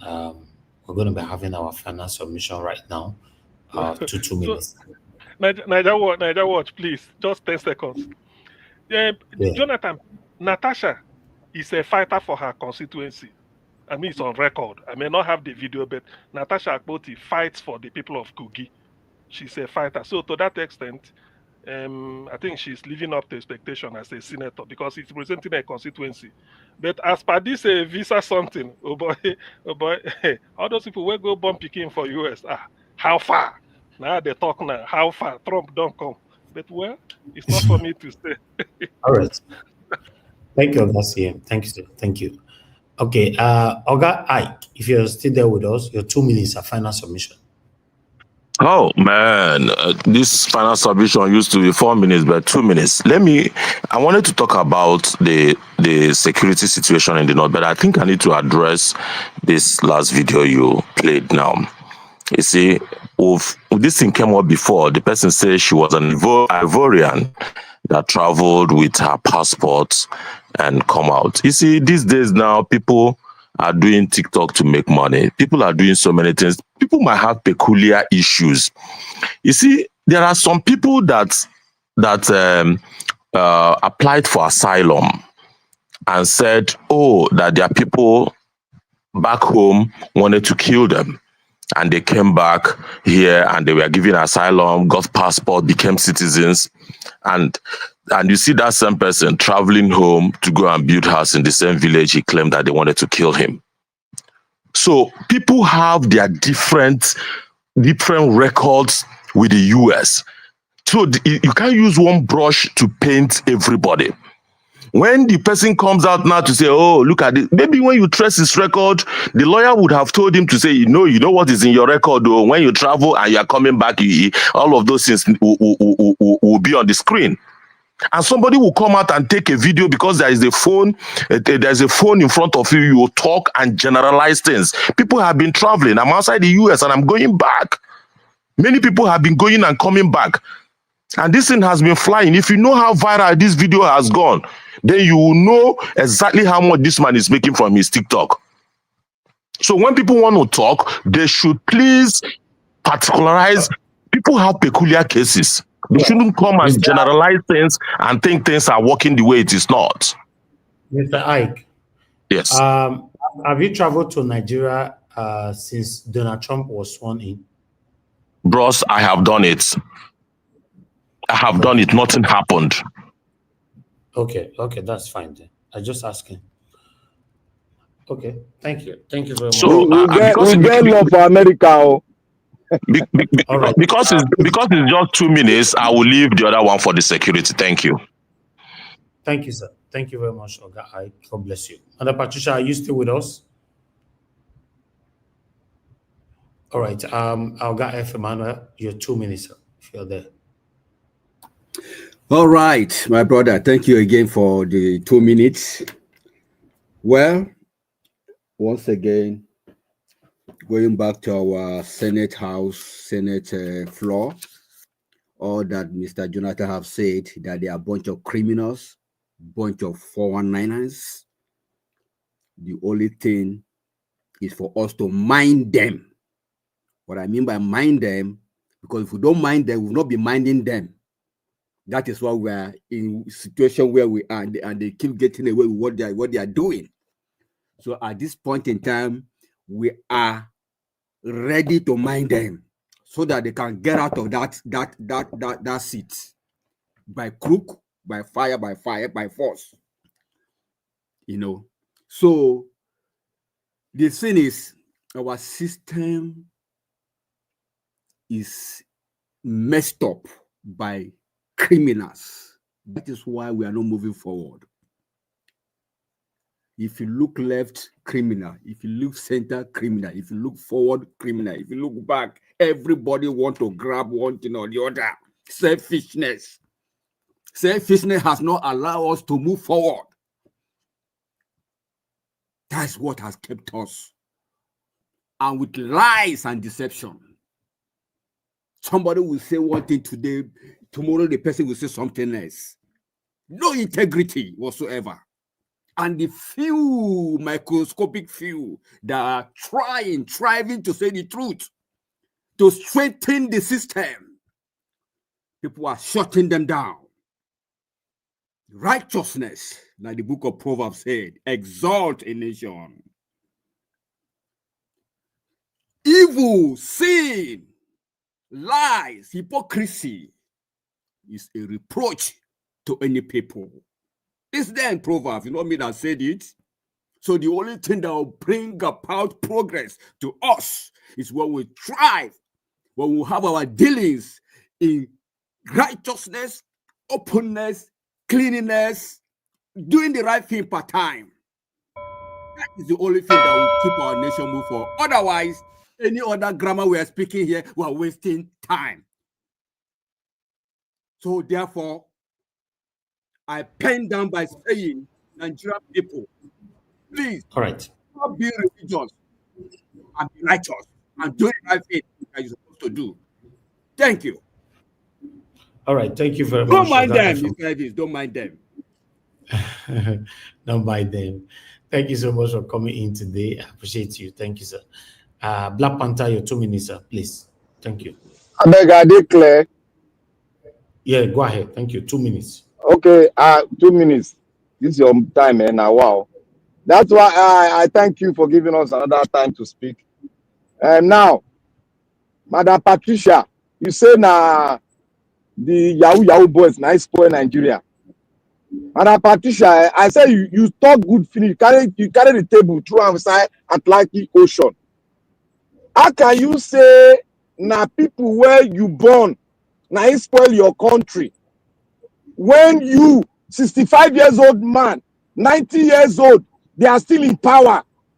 Which ideology, which kind of mathematics you use to talk that kind of thing? Are you talking it from experience, or you are saying it from anger, or you are saying it from you don't know how Nigeria was created, and you don't know that those that stood when the Civil War was coming up? How can you say those things? Those things can make people get angry, because if I ask you to say, if you go to Ugbawa side now, make you stand for Central there, thought that thing, you go see the kind of stone when they go throw come. Not because we there for a year, we go talk something. Make we not go to mistake, go talk about public one day. Now we they pray. Those kind of words can be so aggressive and people will revolt against it. And you know what it is? You don't say such things in a public forum. There's a lie. I put it's a lie. Because if we start quoting history now, people will start arguing. Now, I want to talk on the senator, the woman. May God bless her. And those of you that came and that said, I think we don't talk her. Now, yeah, go find this Timo, see the question where they ask her. That woman, God will bless her. She's fighting for her constituency. And she stood her ground. And the Senate president don't have a right to turn her down, because she quoted the part of of their own constitution written by them. When you stand on that ground, they cannot turn you down. So the Senate president is wrong, and is wrong forever. I want to say here, thank God that woman did a good road that linked Edo State and the Obaseki. All those who now Obasekiism that are standing, they open their, like the commissioner for internet, they open in loud mouth, they talk. They are all what? They are all eating from the master's table. These are the corrupt children they are bringing into governance. How can a governor who already now, he has been indicted, that money, 96 billion, is too small, he still passed that one. Indicted for 96 billion, and somebody will come here and tell me Obaseki did well in my own state. No, I don't care about no other state. My own state, Edo State. So Black Panther, Mr. Black Panther. So you believe that 96 billion? It's too small. It's supposed to be 100 billion. No. I'm not talking about it. Did you believe that? You believe it on what basis? I know of one where they talk. I know of one, and I have evidence of that one. So, Not so be say you this believe? thing. So He if you say played. so, wait, I then look, wait, Mr. my Black Panther. Oga This is my Jonathan, question. This is my Oga question. Jonathan, Let Oga me ask Jonathan. you. Yeah, you can Yes. respond. This is my question. Let me ask you now. Therefore, so if you believe what Okpeolo and his white paper report, whatever, if you believe it, Yes. what problem do you have with Okpeolo's government going forward? See, Mr. Jonathan, every government has its bad side. Very some. It is. It you So, can but this one, put it in. but this Wait one, now. Every government has a Okay, percentage Black of Panther, evil. your 2 minutes is over. Thank you. God, you see, Nigeria All watch. right. We cannot be Thank you, my speaking like I will this. give you my time. Don't worry, Mr. Black Panther. I will give you time. Don't worry. We'll continue tomorrow from where you guys stop on that, but I'd like us to move on. Thank you so much. Oga CM, please, your 2 minutes, sir. Thank you. Thank you. Black Panther, next time, make you know they use 75% of your time, take the greet everybody. By the time you go be No, because someone asked a very interesting question where we say they need to know what they go on. Okay, let me quickly say what I want. Let me quickly say this. You see, this issue of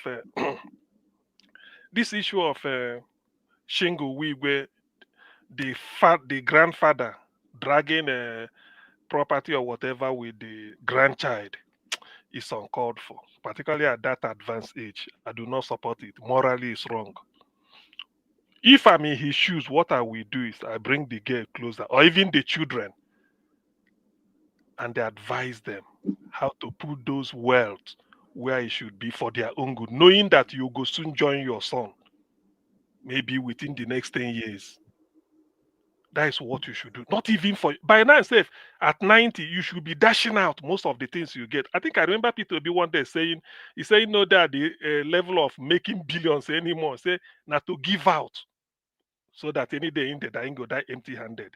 There's one guy they call one man in history called Alexander the Great. I think he's from either Babylon or in those days.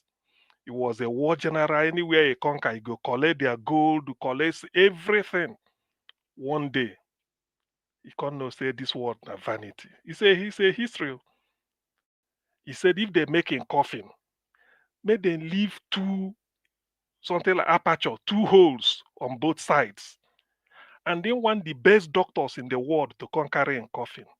And as him they go, make all in gold, make them pour them for ground, make them they match all those gold. They go put them for graveyard. He said the reason being that from that casket, he go bring out in 2 hands. Make them bring out in 2 hands to show the world, say he came to the world empty-handed. In they go back empty-handed. The doctors where they carry in casket to tell them that not even the best doctor in the world go save you when your time is up. Then that gold when they collect all over the world, made them drop her so that people will carry him go they step on the gold to tell them that this world is vanity upon vanity. But some people don't know. You are sharing something that somebody worked hard probably to acquire. You now you are claiming ownership. It's not good now. As an old man at that age. Now you're supposed to even call them, tell them, please, so don't be deceived by this. Invest like this, invest. You don't even need it. If you go even give them some of your own, you give it to them. But now in they say this one belong to me, this one don't belong to me. It's a shame. And I hear say in our culture, Igbo, we don't do that.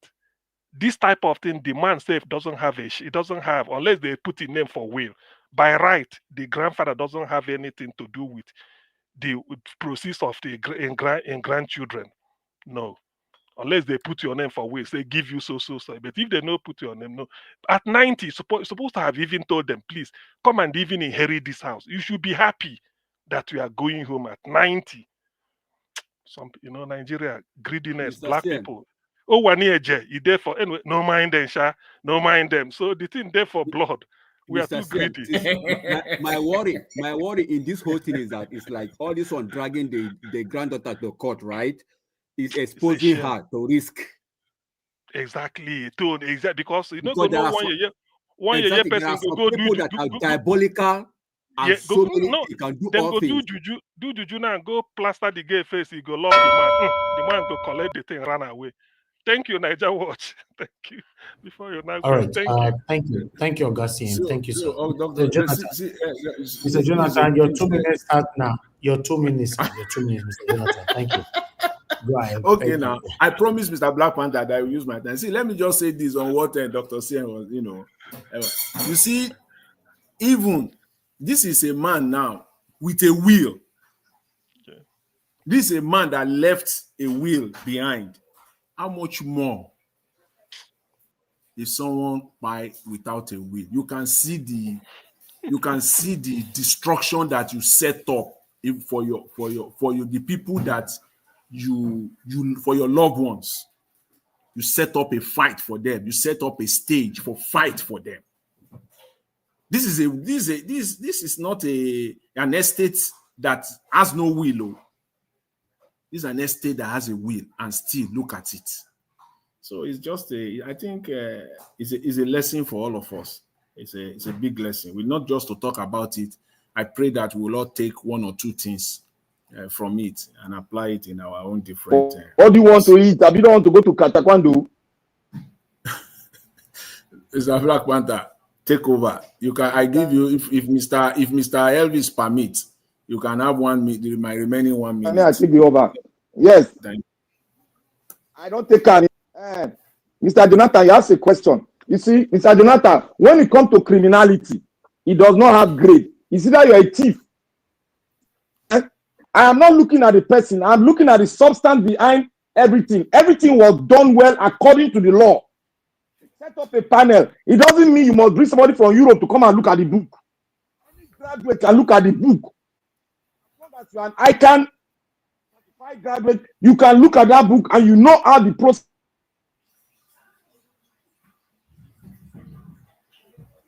I did it. It was back and forth. I argue with some people. Nobody's hearing you. Nobody know the kind of channel mic you are always using here. Nobody's hearing you. You know they hear me. You know they hear me. Now we can hear you now. Okay, you cannot, as I was saying, you cannot grade a criminal. A criminal is a criminal. If you are indicted, you should come out and face the law and the consequences.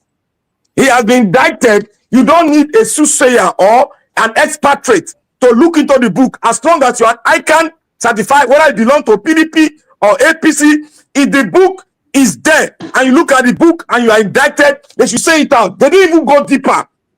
That man has stolen over 100 billion. Look at the road. Look at the hotel. Look at what we are done with our money. Go to Edo State and look at it.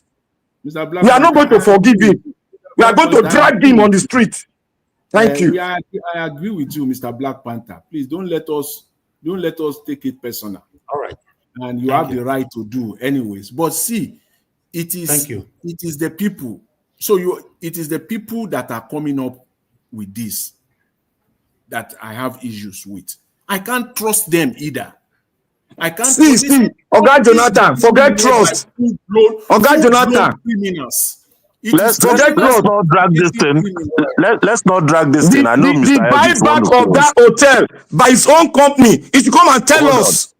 Hold on, Mr. Black Panther. See, our people say that the cockroach, no matter how innocent you are, you cannot win a war against the fowl.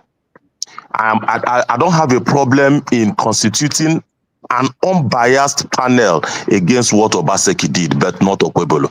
Akpabio will never, even if Obaseki is innocent, he will never declare him innocent. So let's have an unbiased panel to do that thing, please. There is nothing like unbiased. It is the people of Edo State that will judge him. And those people on the panel are from Edo State. There's nothing like unbiased there. You be like say this your hatred for Obaseki na personal. I know hate him, and I know supposed to like him. If you steal money, you must go down in Nigeria. Where enough is enough. What we are saying is that people will fail, where miss nomination, PDP nomination in Edo State, cross over to APC. Now then they this panel where they probe Obaseki. So you can see Oh God, I know the more I not divert attention. Now our money, I don't spend money. Don't divert attention. All right. Thank you, everybody. Thank you. Give us a Monday if you are there. Your final submission, 2 minutes. Mr. Elvis, can you look for the video of the link to the video that Oshomo came here and attached to this broadcast tonight, so that people can reference and then see what was discussed by. No, we don't have time. Maybe tomorrow. No, I'm not saying if you can do it, you can link it. Just link the link to this one tonight, so that people that watch later on they can go back to it and watch it. I will announce it. People can go to Nigeria Watch. It's there. It's boldly there. You know, Somo was here.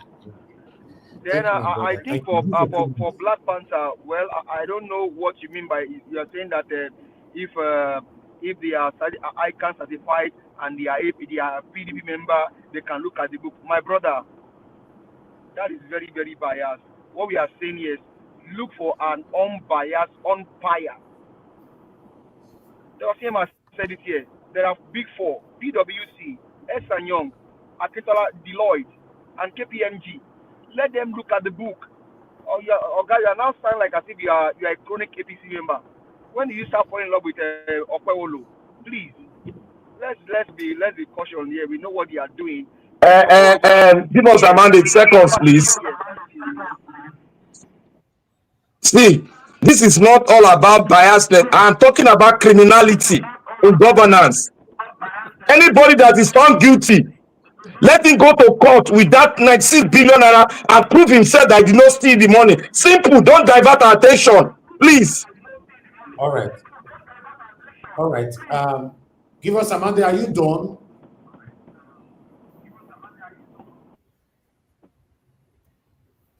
We can't hear him. All right. Thank you very much. I'm done. Give us a Monday. Your network is bad.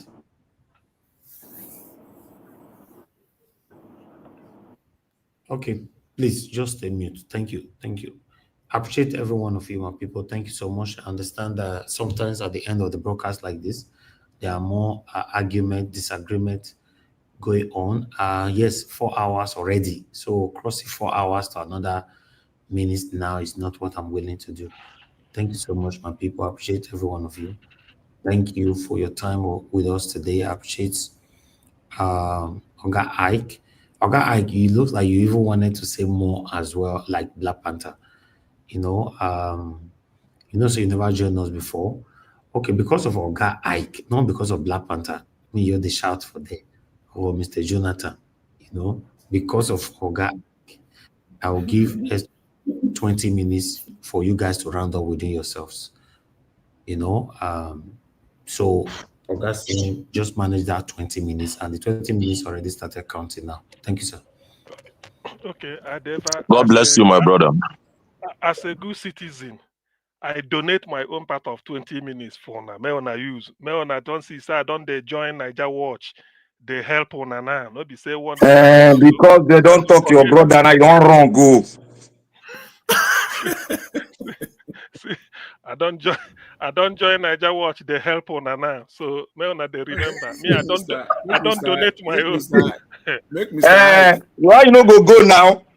You there for Obaseki side now? May they bring Japanese bacon go open our book for us before I go agree.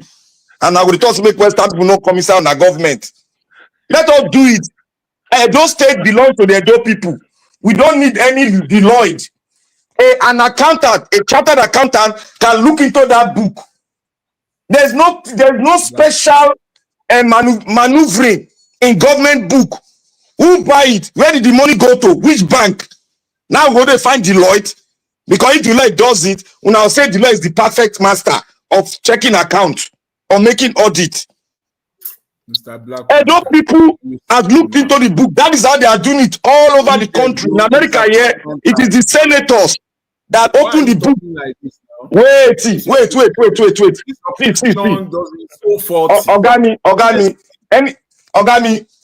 If you don't issue a state tone, nothing go call the boy. See, you are talking as if. Wait. If you don't reach Ondo State, Ogun State, You can go and employ Deloitte.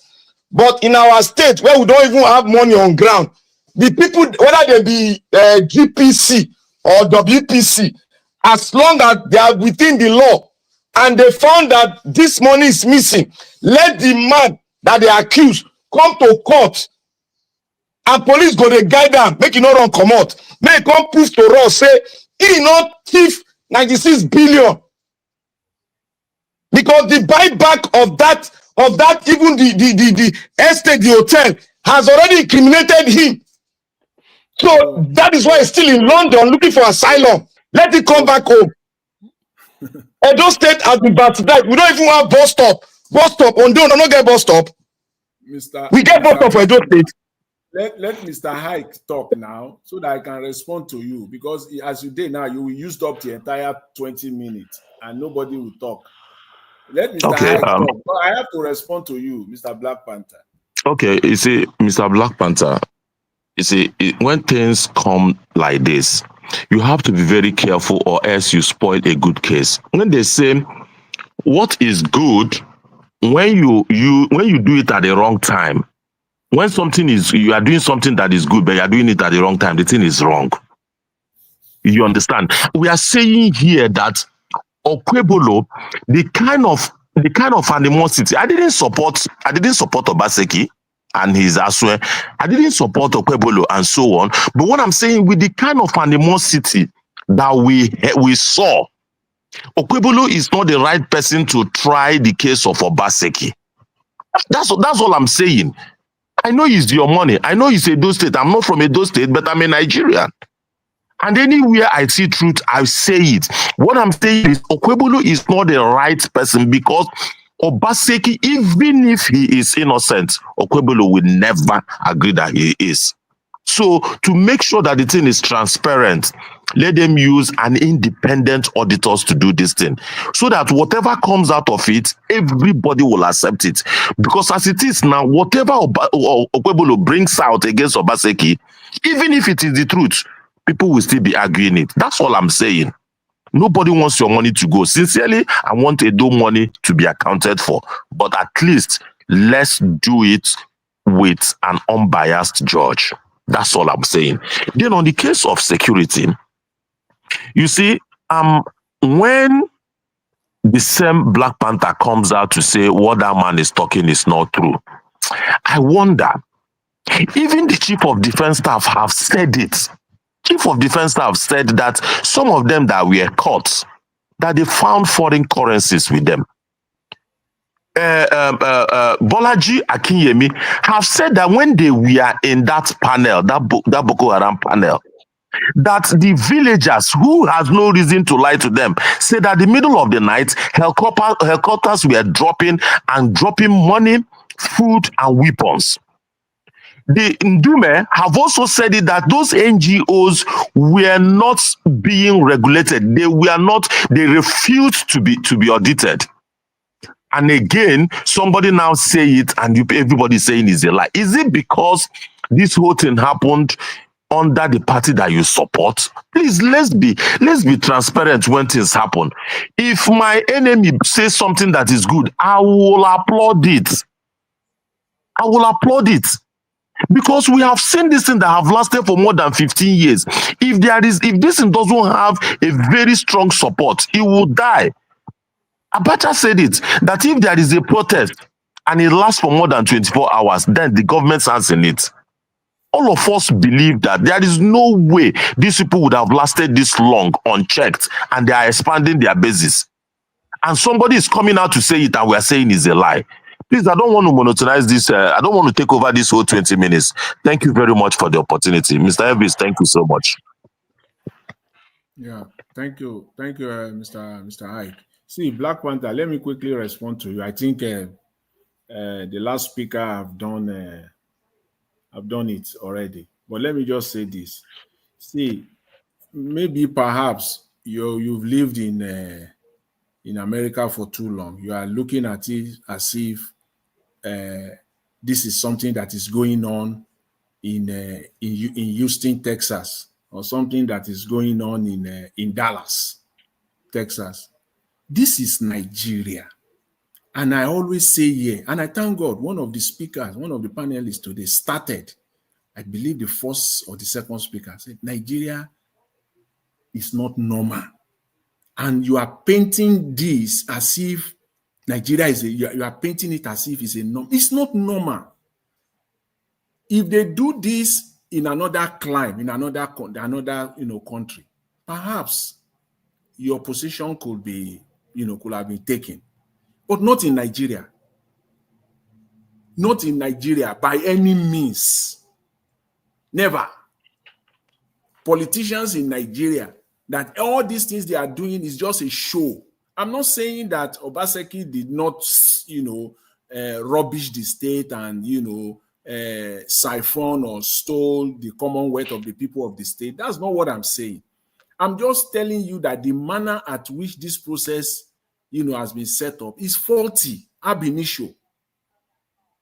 So let me even tell you this, that you are even changing your state because you said that it is your state.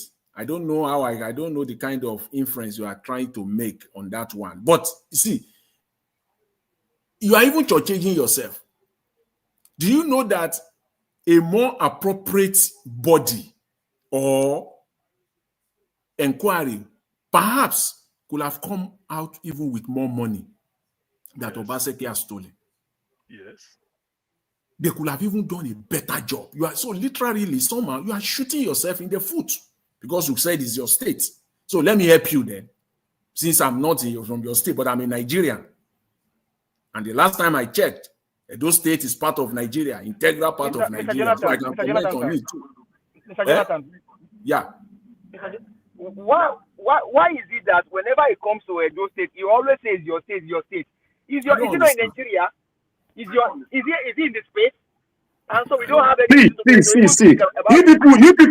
You people are trying to gag my word. You people are trying to gag my word. You are misunderstanding me. We are not. Let him finish. Let him finish. You talk. Let him finish. Go ahead, Mr. Jonathan. Go ahead. Yeah. You see, what I'm just saying here is that, see, it is the people that this body, is made of.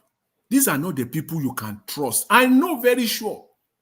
Before the end of this week, you will still are you telling me that you trust the integrity of these people? Let's put politics aside, but based on what you know about these people. So whatever they throw at you, so you want us to take it.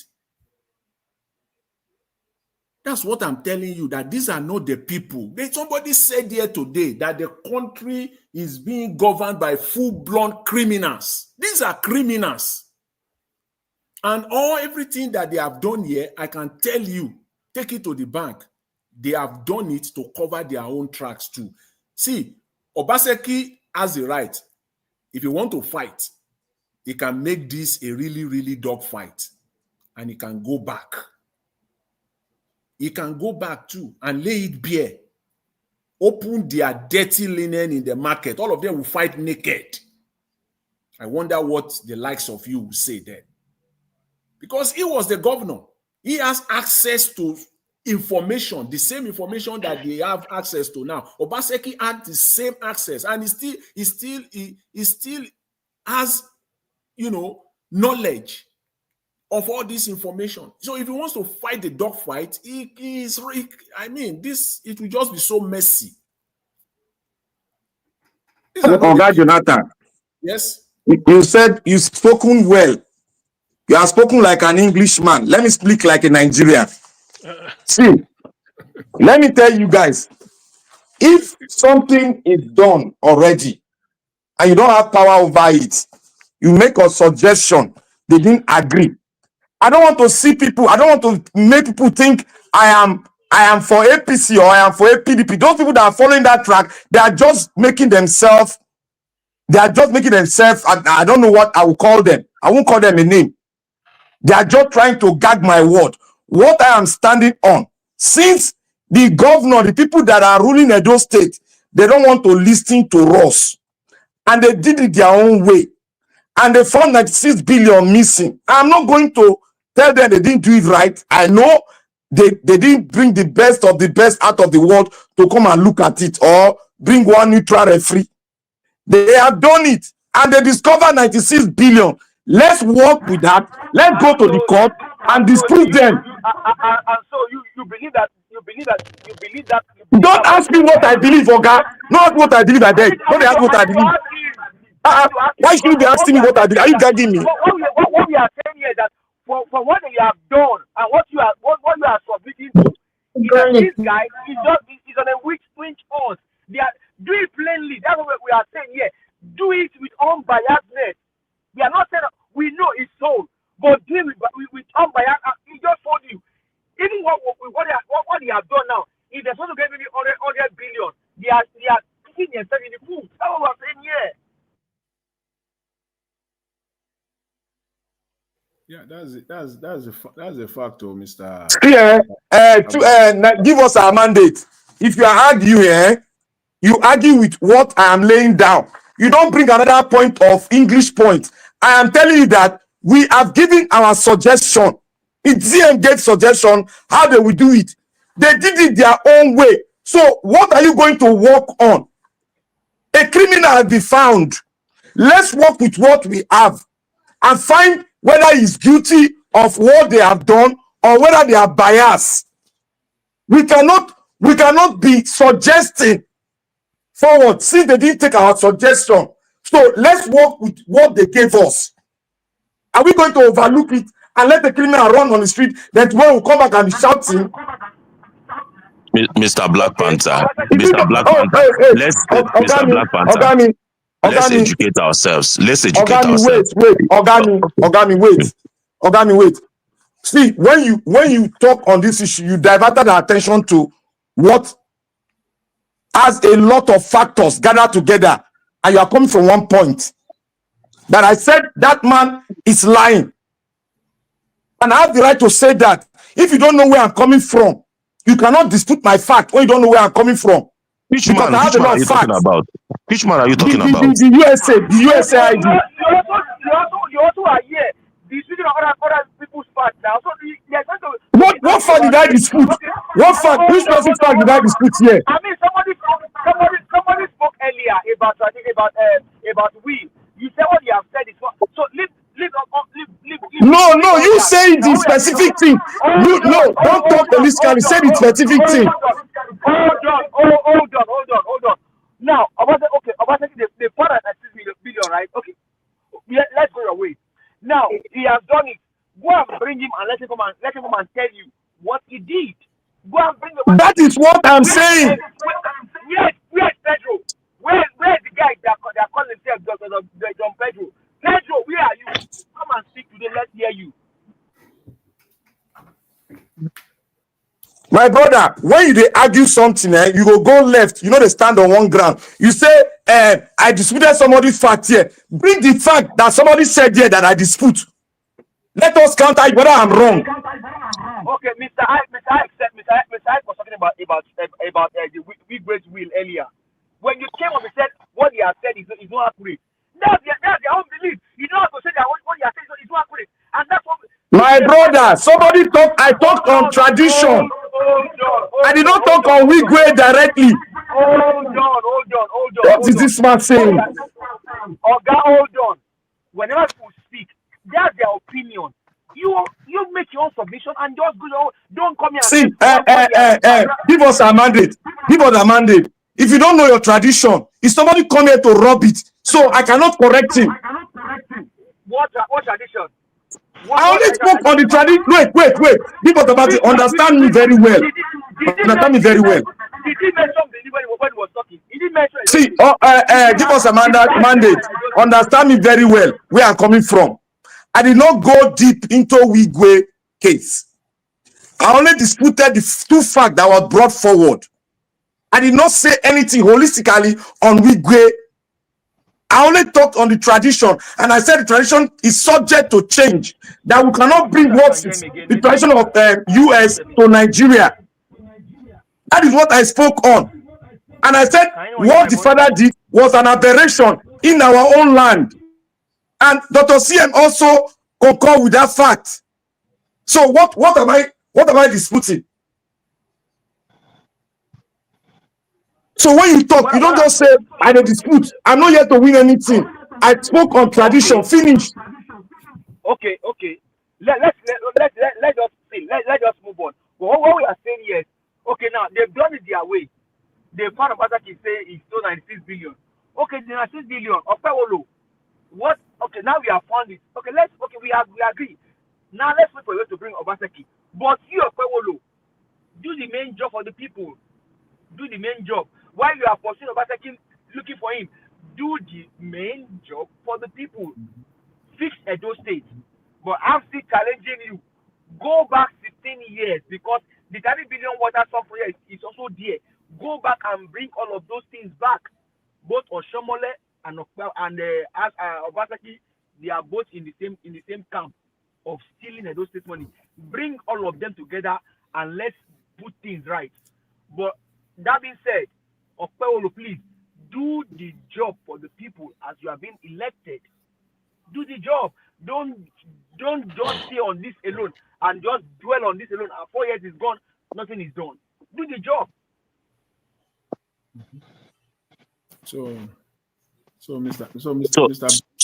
Okay, go ahead. You see, Mr. Black Panther, what Okpebolo had done here is to have a blame game. Anything you hold him now, he said the whole money was taken by Obaseki that they are paying back. That's why I wanted them to be very transparent. There is no way you will go to the land of Israel to try Hamas and Hamas will be innocent. That's what I'm saying here. I don't have a problem. I like probe. When you are using the wrong people to probe something that is right, you make the whole thing go wrong. If you get Price Waterhouse now or get KPMG to try this thing now, you will find out that it will be acceptable. These guys have been in the business of auditing and they will do it. They don't know who Obaseki is, they don't know who Okpebolo is. And they will come out and give what will be acceptable by everybody. That's all I'm saying. Mr. Ike, Mr. Jonathan is an accountant. In the accounting career, right? An audit must be independently must be out of it. You cannot want to audit employ an auditor now, and that person has a stake in that business. No, they will be biased. You must not have a stake in that same business. Mr. Nuna, you can. That's why the whole thing is laughable. You going by the last point you've just mentioned, the whole thing is so laughable. See, legally speaking, this case will fall flat in the court of law. It will completely fall. They will just rubbish Okpebolo when this thing goes to court. Unless without professionals being part of this, you cannot just come and go to in front of a judge. In a normal country, you go to court and you want to talk something related to medicine. And you said that because you are governor and it is your chief of staff who is a psychologist or who is an economist that is giving the report, the judge will throw you out in front of him. You are talking something that is related to medicine, whatever you must have done, they want to see a professional to speak about it. When it comes to certain things, lawyers themselves will employ the experts to do the work and give them the report, and then they can take on the legal side of it. So this case ab initio is just water. Jonathan, because you've mentioned court, let me come in a bit. There's what they call conflict of interest. Yes. When they go to court and you tender this, first, the people on the other side will say, look, because somebody like, you mentioned all the panelists, those of them, at least we know their names. You contested for PDP nomination. Get after primaries, you cross over to, and you didn't just go, it was battle, bickering. You went over. All of them has something to do. Okay, with Philip Shuaibu that is torchlighting them now. What they will say is that these people are already biased before starting the job. But give us a mandate, mention some auditing firm. When you bring these people, they are not even interested. You don't even mention their conflict of interest. This is what they do.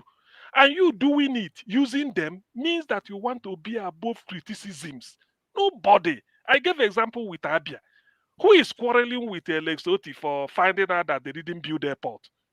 Because the people that discovered it, if you want, they can come to court and defend it. And when they come to court, you can't say, you are, what is it called, Ernst & Young, you are Price Waterhouse. You have the, they don't.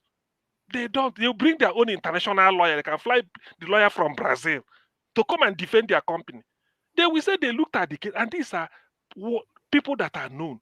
It is even a credit to you, Okwewolo, to use them because you know what you want to achieve. You want in, because what you are trying to say is that this thing I'm doing, did I leave office? I will be expecting the person succeeding me to do the same. Now, if you leave and the other party come in, then go constitute this type of committee again, Kazima Fegbua. Not being they go over the talk, same financial malfeasance, Kazima, you and account. No, they just sat down and do all these things. Money was embezzled, but you see, do not give somebody an opponent to wriggle out. That's what we are saying. I'm not being biased. That's why I said use the best, so that when you do it, you keep quiet. You say, look, it's not for me. Go and clear yourself. But when the man comes now, he go say, who are the committee that did this? They begin them. This one will buy nomination paper. Maybe Obasa he go say, you contested with Aswe. You tell me, I say, no. You have Aswe is better than you. Then go concoct once and said, after all, you came to my house. We had lunch. I told you that we have to do it. You say, why can't I favor? Then you cross over. Tomorrow you are probing me. What right has Shuaibu to be probing Obaseki? 7 years as deputy in a government you are in. 7 years as deputy in your own government because you wanted to succeed Obaseki, or he had another. He said, let the team move to the central. Isn't it? You are from the north. Then you now cross over to APC. Now you the whole torchlight. They show them this.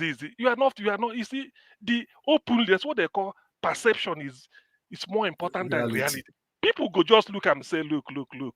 The people that constitute the panel is enough for people to say, you see, it's witch hunting.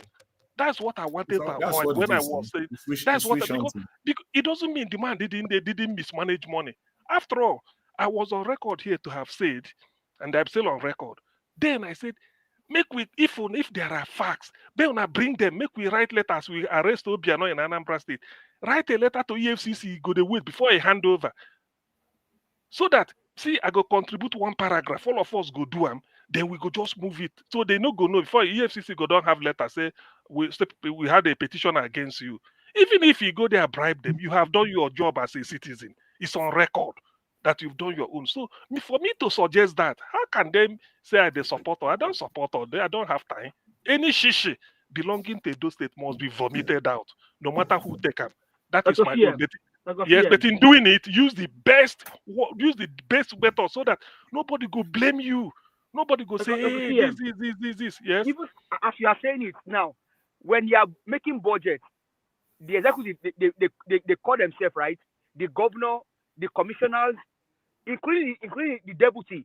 So all of those things they were doing when they were doing budget was this stripe was it not there when executive came? Okay, bring your own. Everybody bring your stuff. Let's make budget. Is it not part of the government? Was it not there? Okay, let me say this last. I got what hold on. Pause 1 second. Let me say this last. The minutes are over. Only 10 seconds, please. 10 seconds. Yes, 10 seconds. Let me say this last. When we are spoken and they did not listen to us, whatever they brought forward, let's look at it and let us debunk and take the shifter it and take the rest to court. If we are not in the position to say this one do this, like where judge go talk with that, let's take the thief to court. Let's take the thief, the PDP thief. Let's take it to court. Finish. That's what I want to know. Is the thief finish? Thank you. All right. Who is the thief? You don't get name.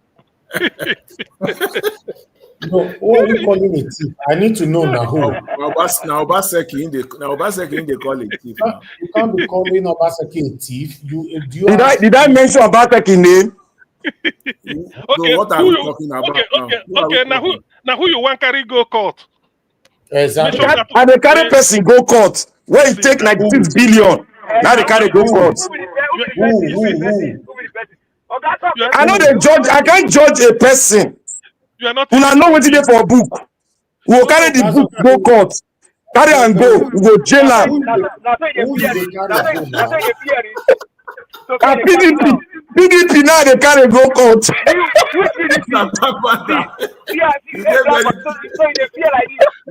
Wow. Very, very diplomatic. Oh. You are supposed to hire you as spokesman. I don't want to destroy the court case. That would be tantamount to what? See, All right. if you don't know the name of the thief now, therefore the court can sit. The court no go work. Right? Hello. Regardless of the joke, we need to be careful the kind of words we use in describing our leaders. If you follow my trace here on this media, no matter how angry I am, I listen to myself when I speak. You know, you can't just call a former governor of a state that a thief directly to him. If you say our leaders are criminals, that's a different thing. No court they can take you to because you're not mentioning name, but you directly need to person. If they sanction lawsuit for you now for America, from there they say I know they call us again for the next 10 years. I know call Obaseki thief. So, but please, we can criticize them, it's our constitutional right, but we could not directly attack them, to be honest. We know they directly attack anybody in Niger Watch. Now you they talk am. Okay, all right. We'll leave it like that. Since you say now PDP they carry go court, that's fine. You know, I appreciate you all, my people. Thank you so much. I understand sometimes the pain, the anger, the frustration of our country is enough for us to go out of the line sometimes to express ourselves in different ways. No, but in still, my advice is that in the process, we should listen to what we say.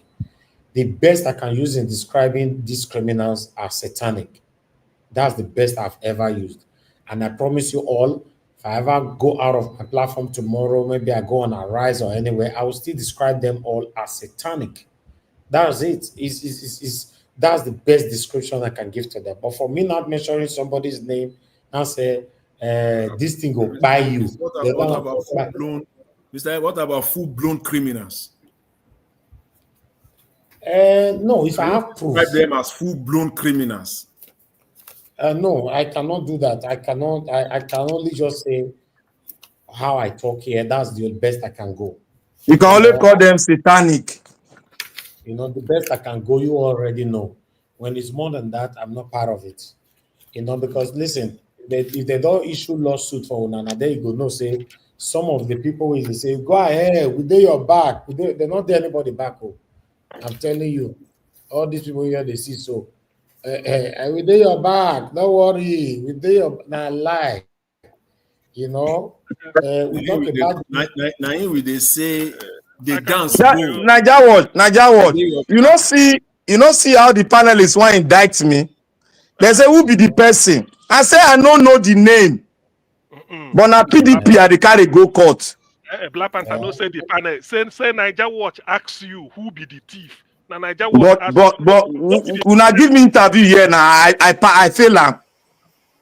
Naija Watch say who be the thief? You know, you say this you go court. Now I ask you, say if you don't know the thief, who go court now? You say na PDP.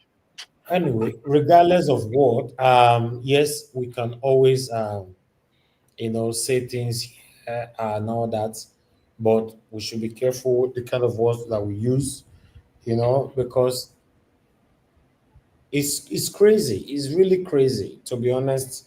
What is happening in Nigeria is frustrating. That's why you see a lot of people reacting how they are reacting today. You see the video that I played earlier on, our sister Precious, calling them all criminals. But you all mention one particular name, you say, now you be the criminal. No. So that 90 billion naira that we're talking about that is coming out from the satanic APC. For me, how do you expect me to take satanic APC serious, for example? Satanic APC people come out, can't give me information. Me, myself, I can't carry on for my head till they run, they go. How? How is that going to be possible? Even though I know Obaseki was satanic, that's why he carry a call, show more less satanic.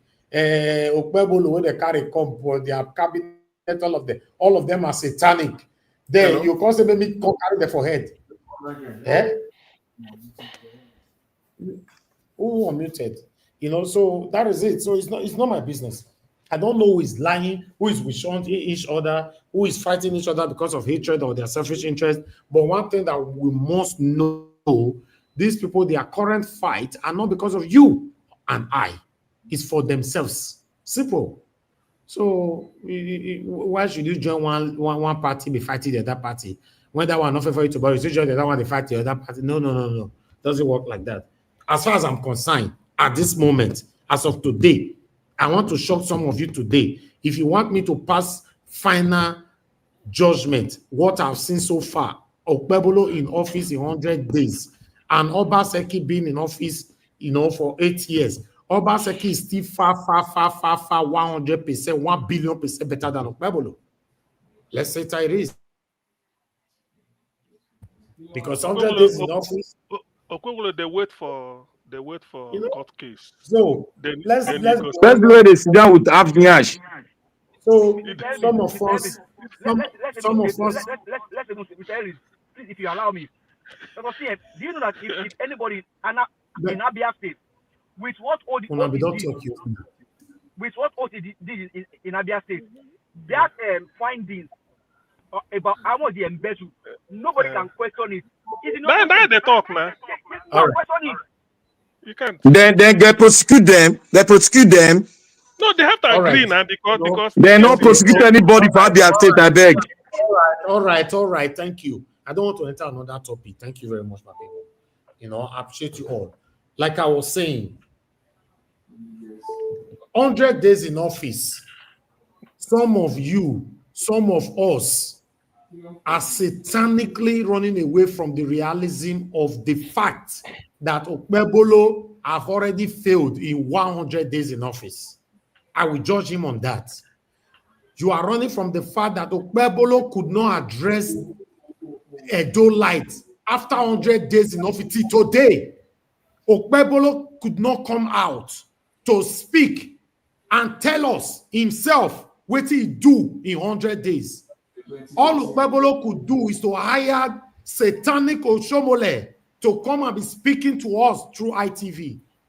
And other is satanic talks, touts, Agberus to be speaking to us. And some of us are still blindfolded because of the hatred we have for Obaseki. Truth is running away from. It's crazy.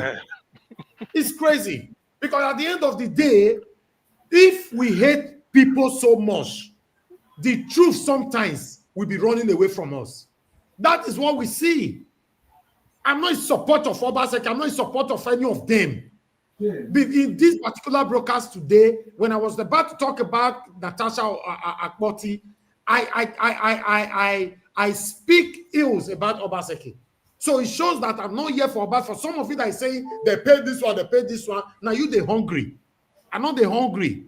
No politicians have ever paid me. And they cannot pay me, in case you are not aware. They can't pay me except you just want to gift me money. I don't want politicians to give me money and give me conditions and tell me how to speak on my media. No. Do I look like somebody that can be cajoled? You should forget it. Do I look like somebody that somebody can pay? I'm not coming and be speaking actually. So when I speak, some of you that jump left to right, APC PM, PDP PM, you should always isolate me out. Count me out.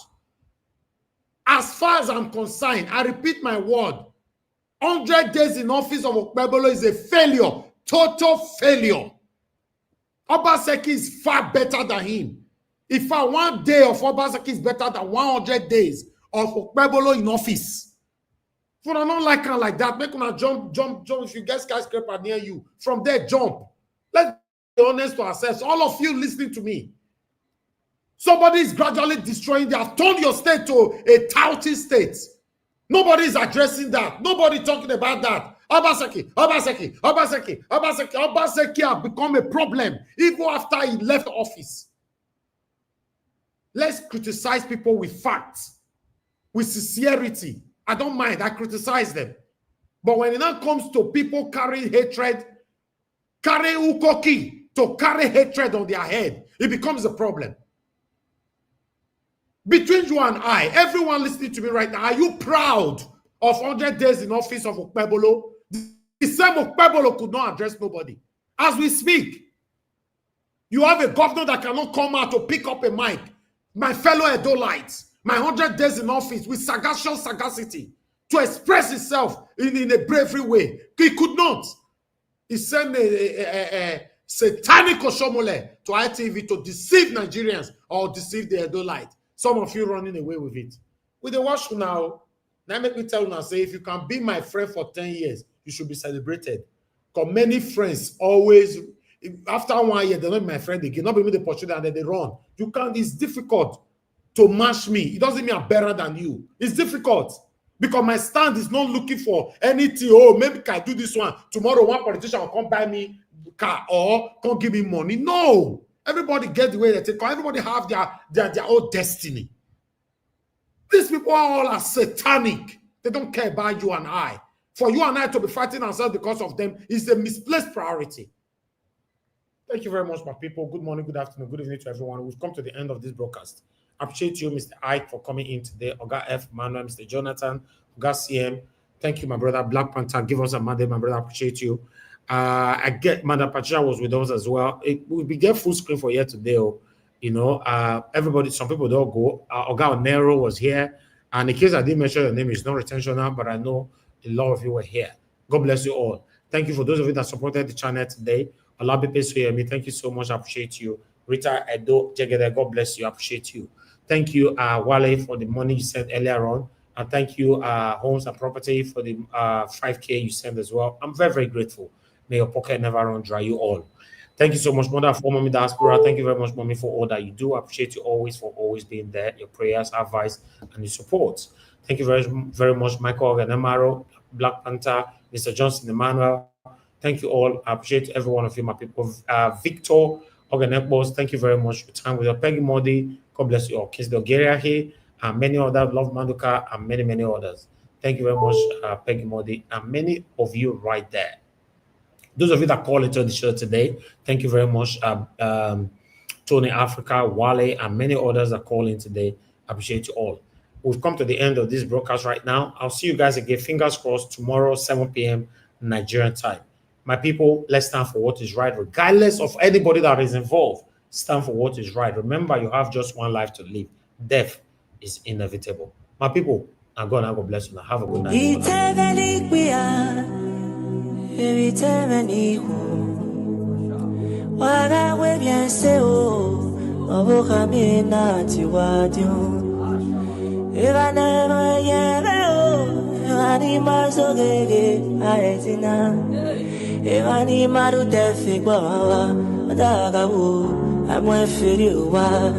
And I can't get no gato vagon. O sana genera. And I can't get nagari usina. Dano yeme, ea yemena. O sagu mento vagon. Iwe fu viete. Ia quero ya uke. Ie que na mio kata my money day. I mie va come. O se ni na po bebe je va come. I may be not my gaggy, but boy, Chris, I did know then. Oh, piano, they go, Naggy, go, oh, no, Naggy, they go, Ego, Zebu, you are. I can't do that fair. If I can't step agi, una tia, they not born, I'm gonna eat to a win. Eternity pia, eternity who. Waga we bien se o, no boca me na chuadio.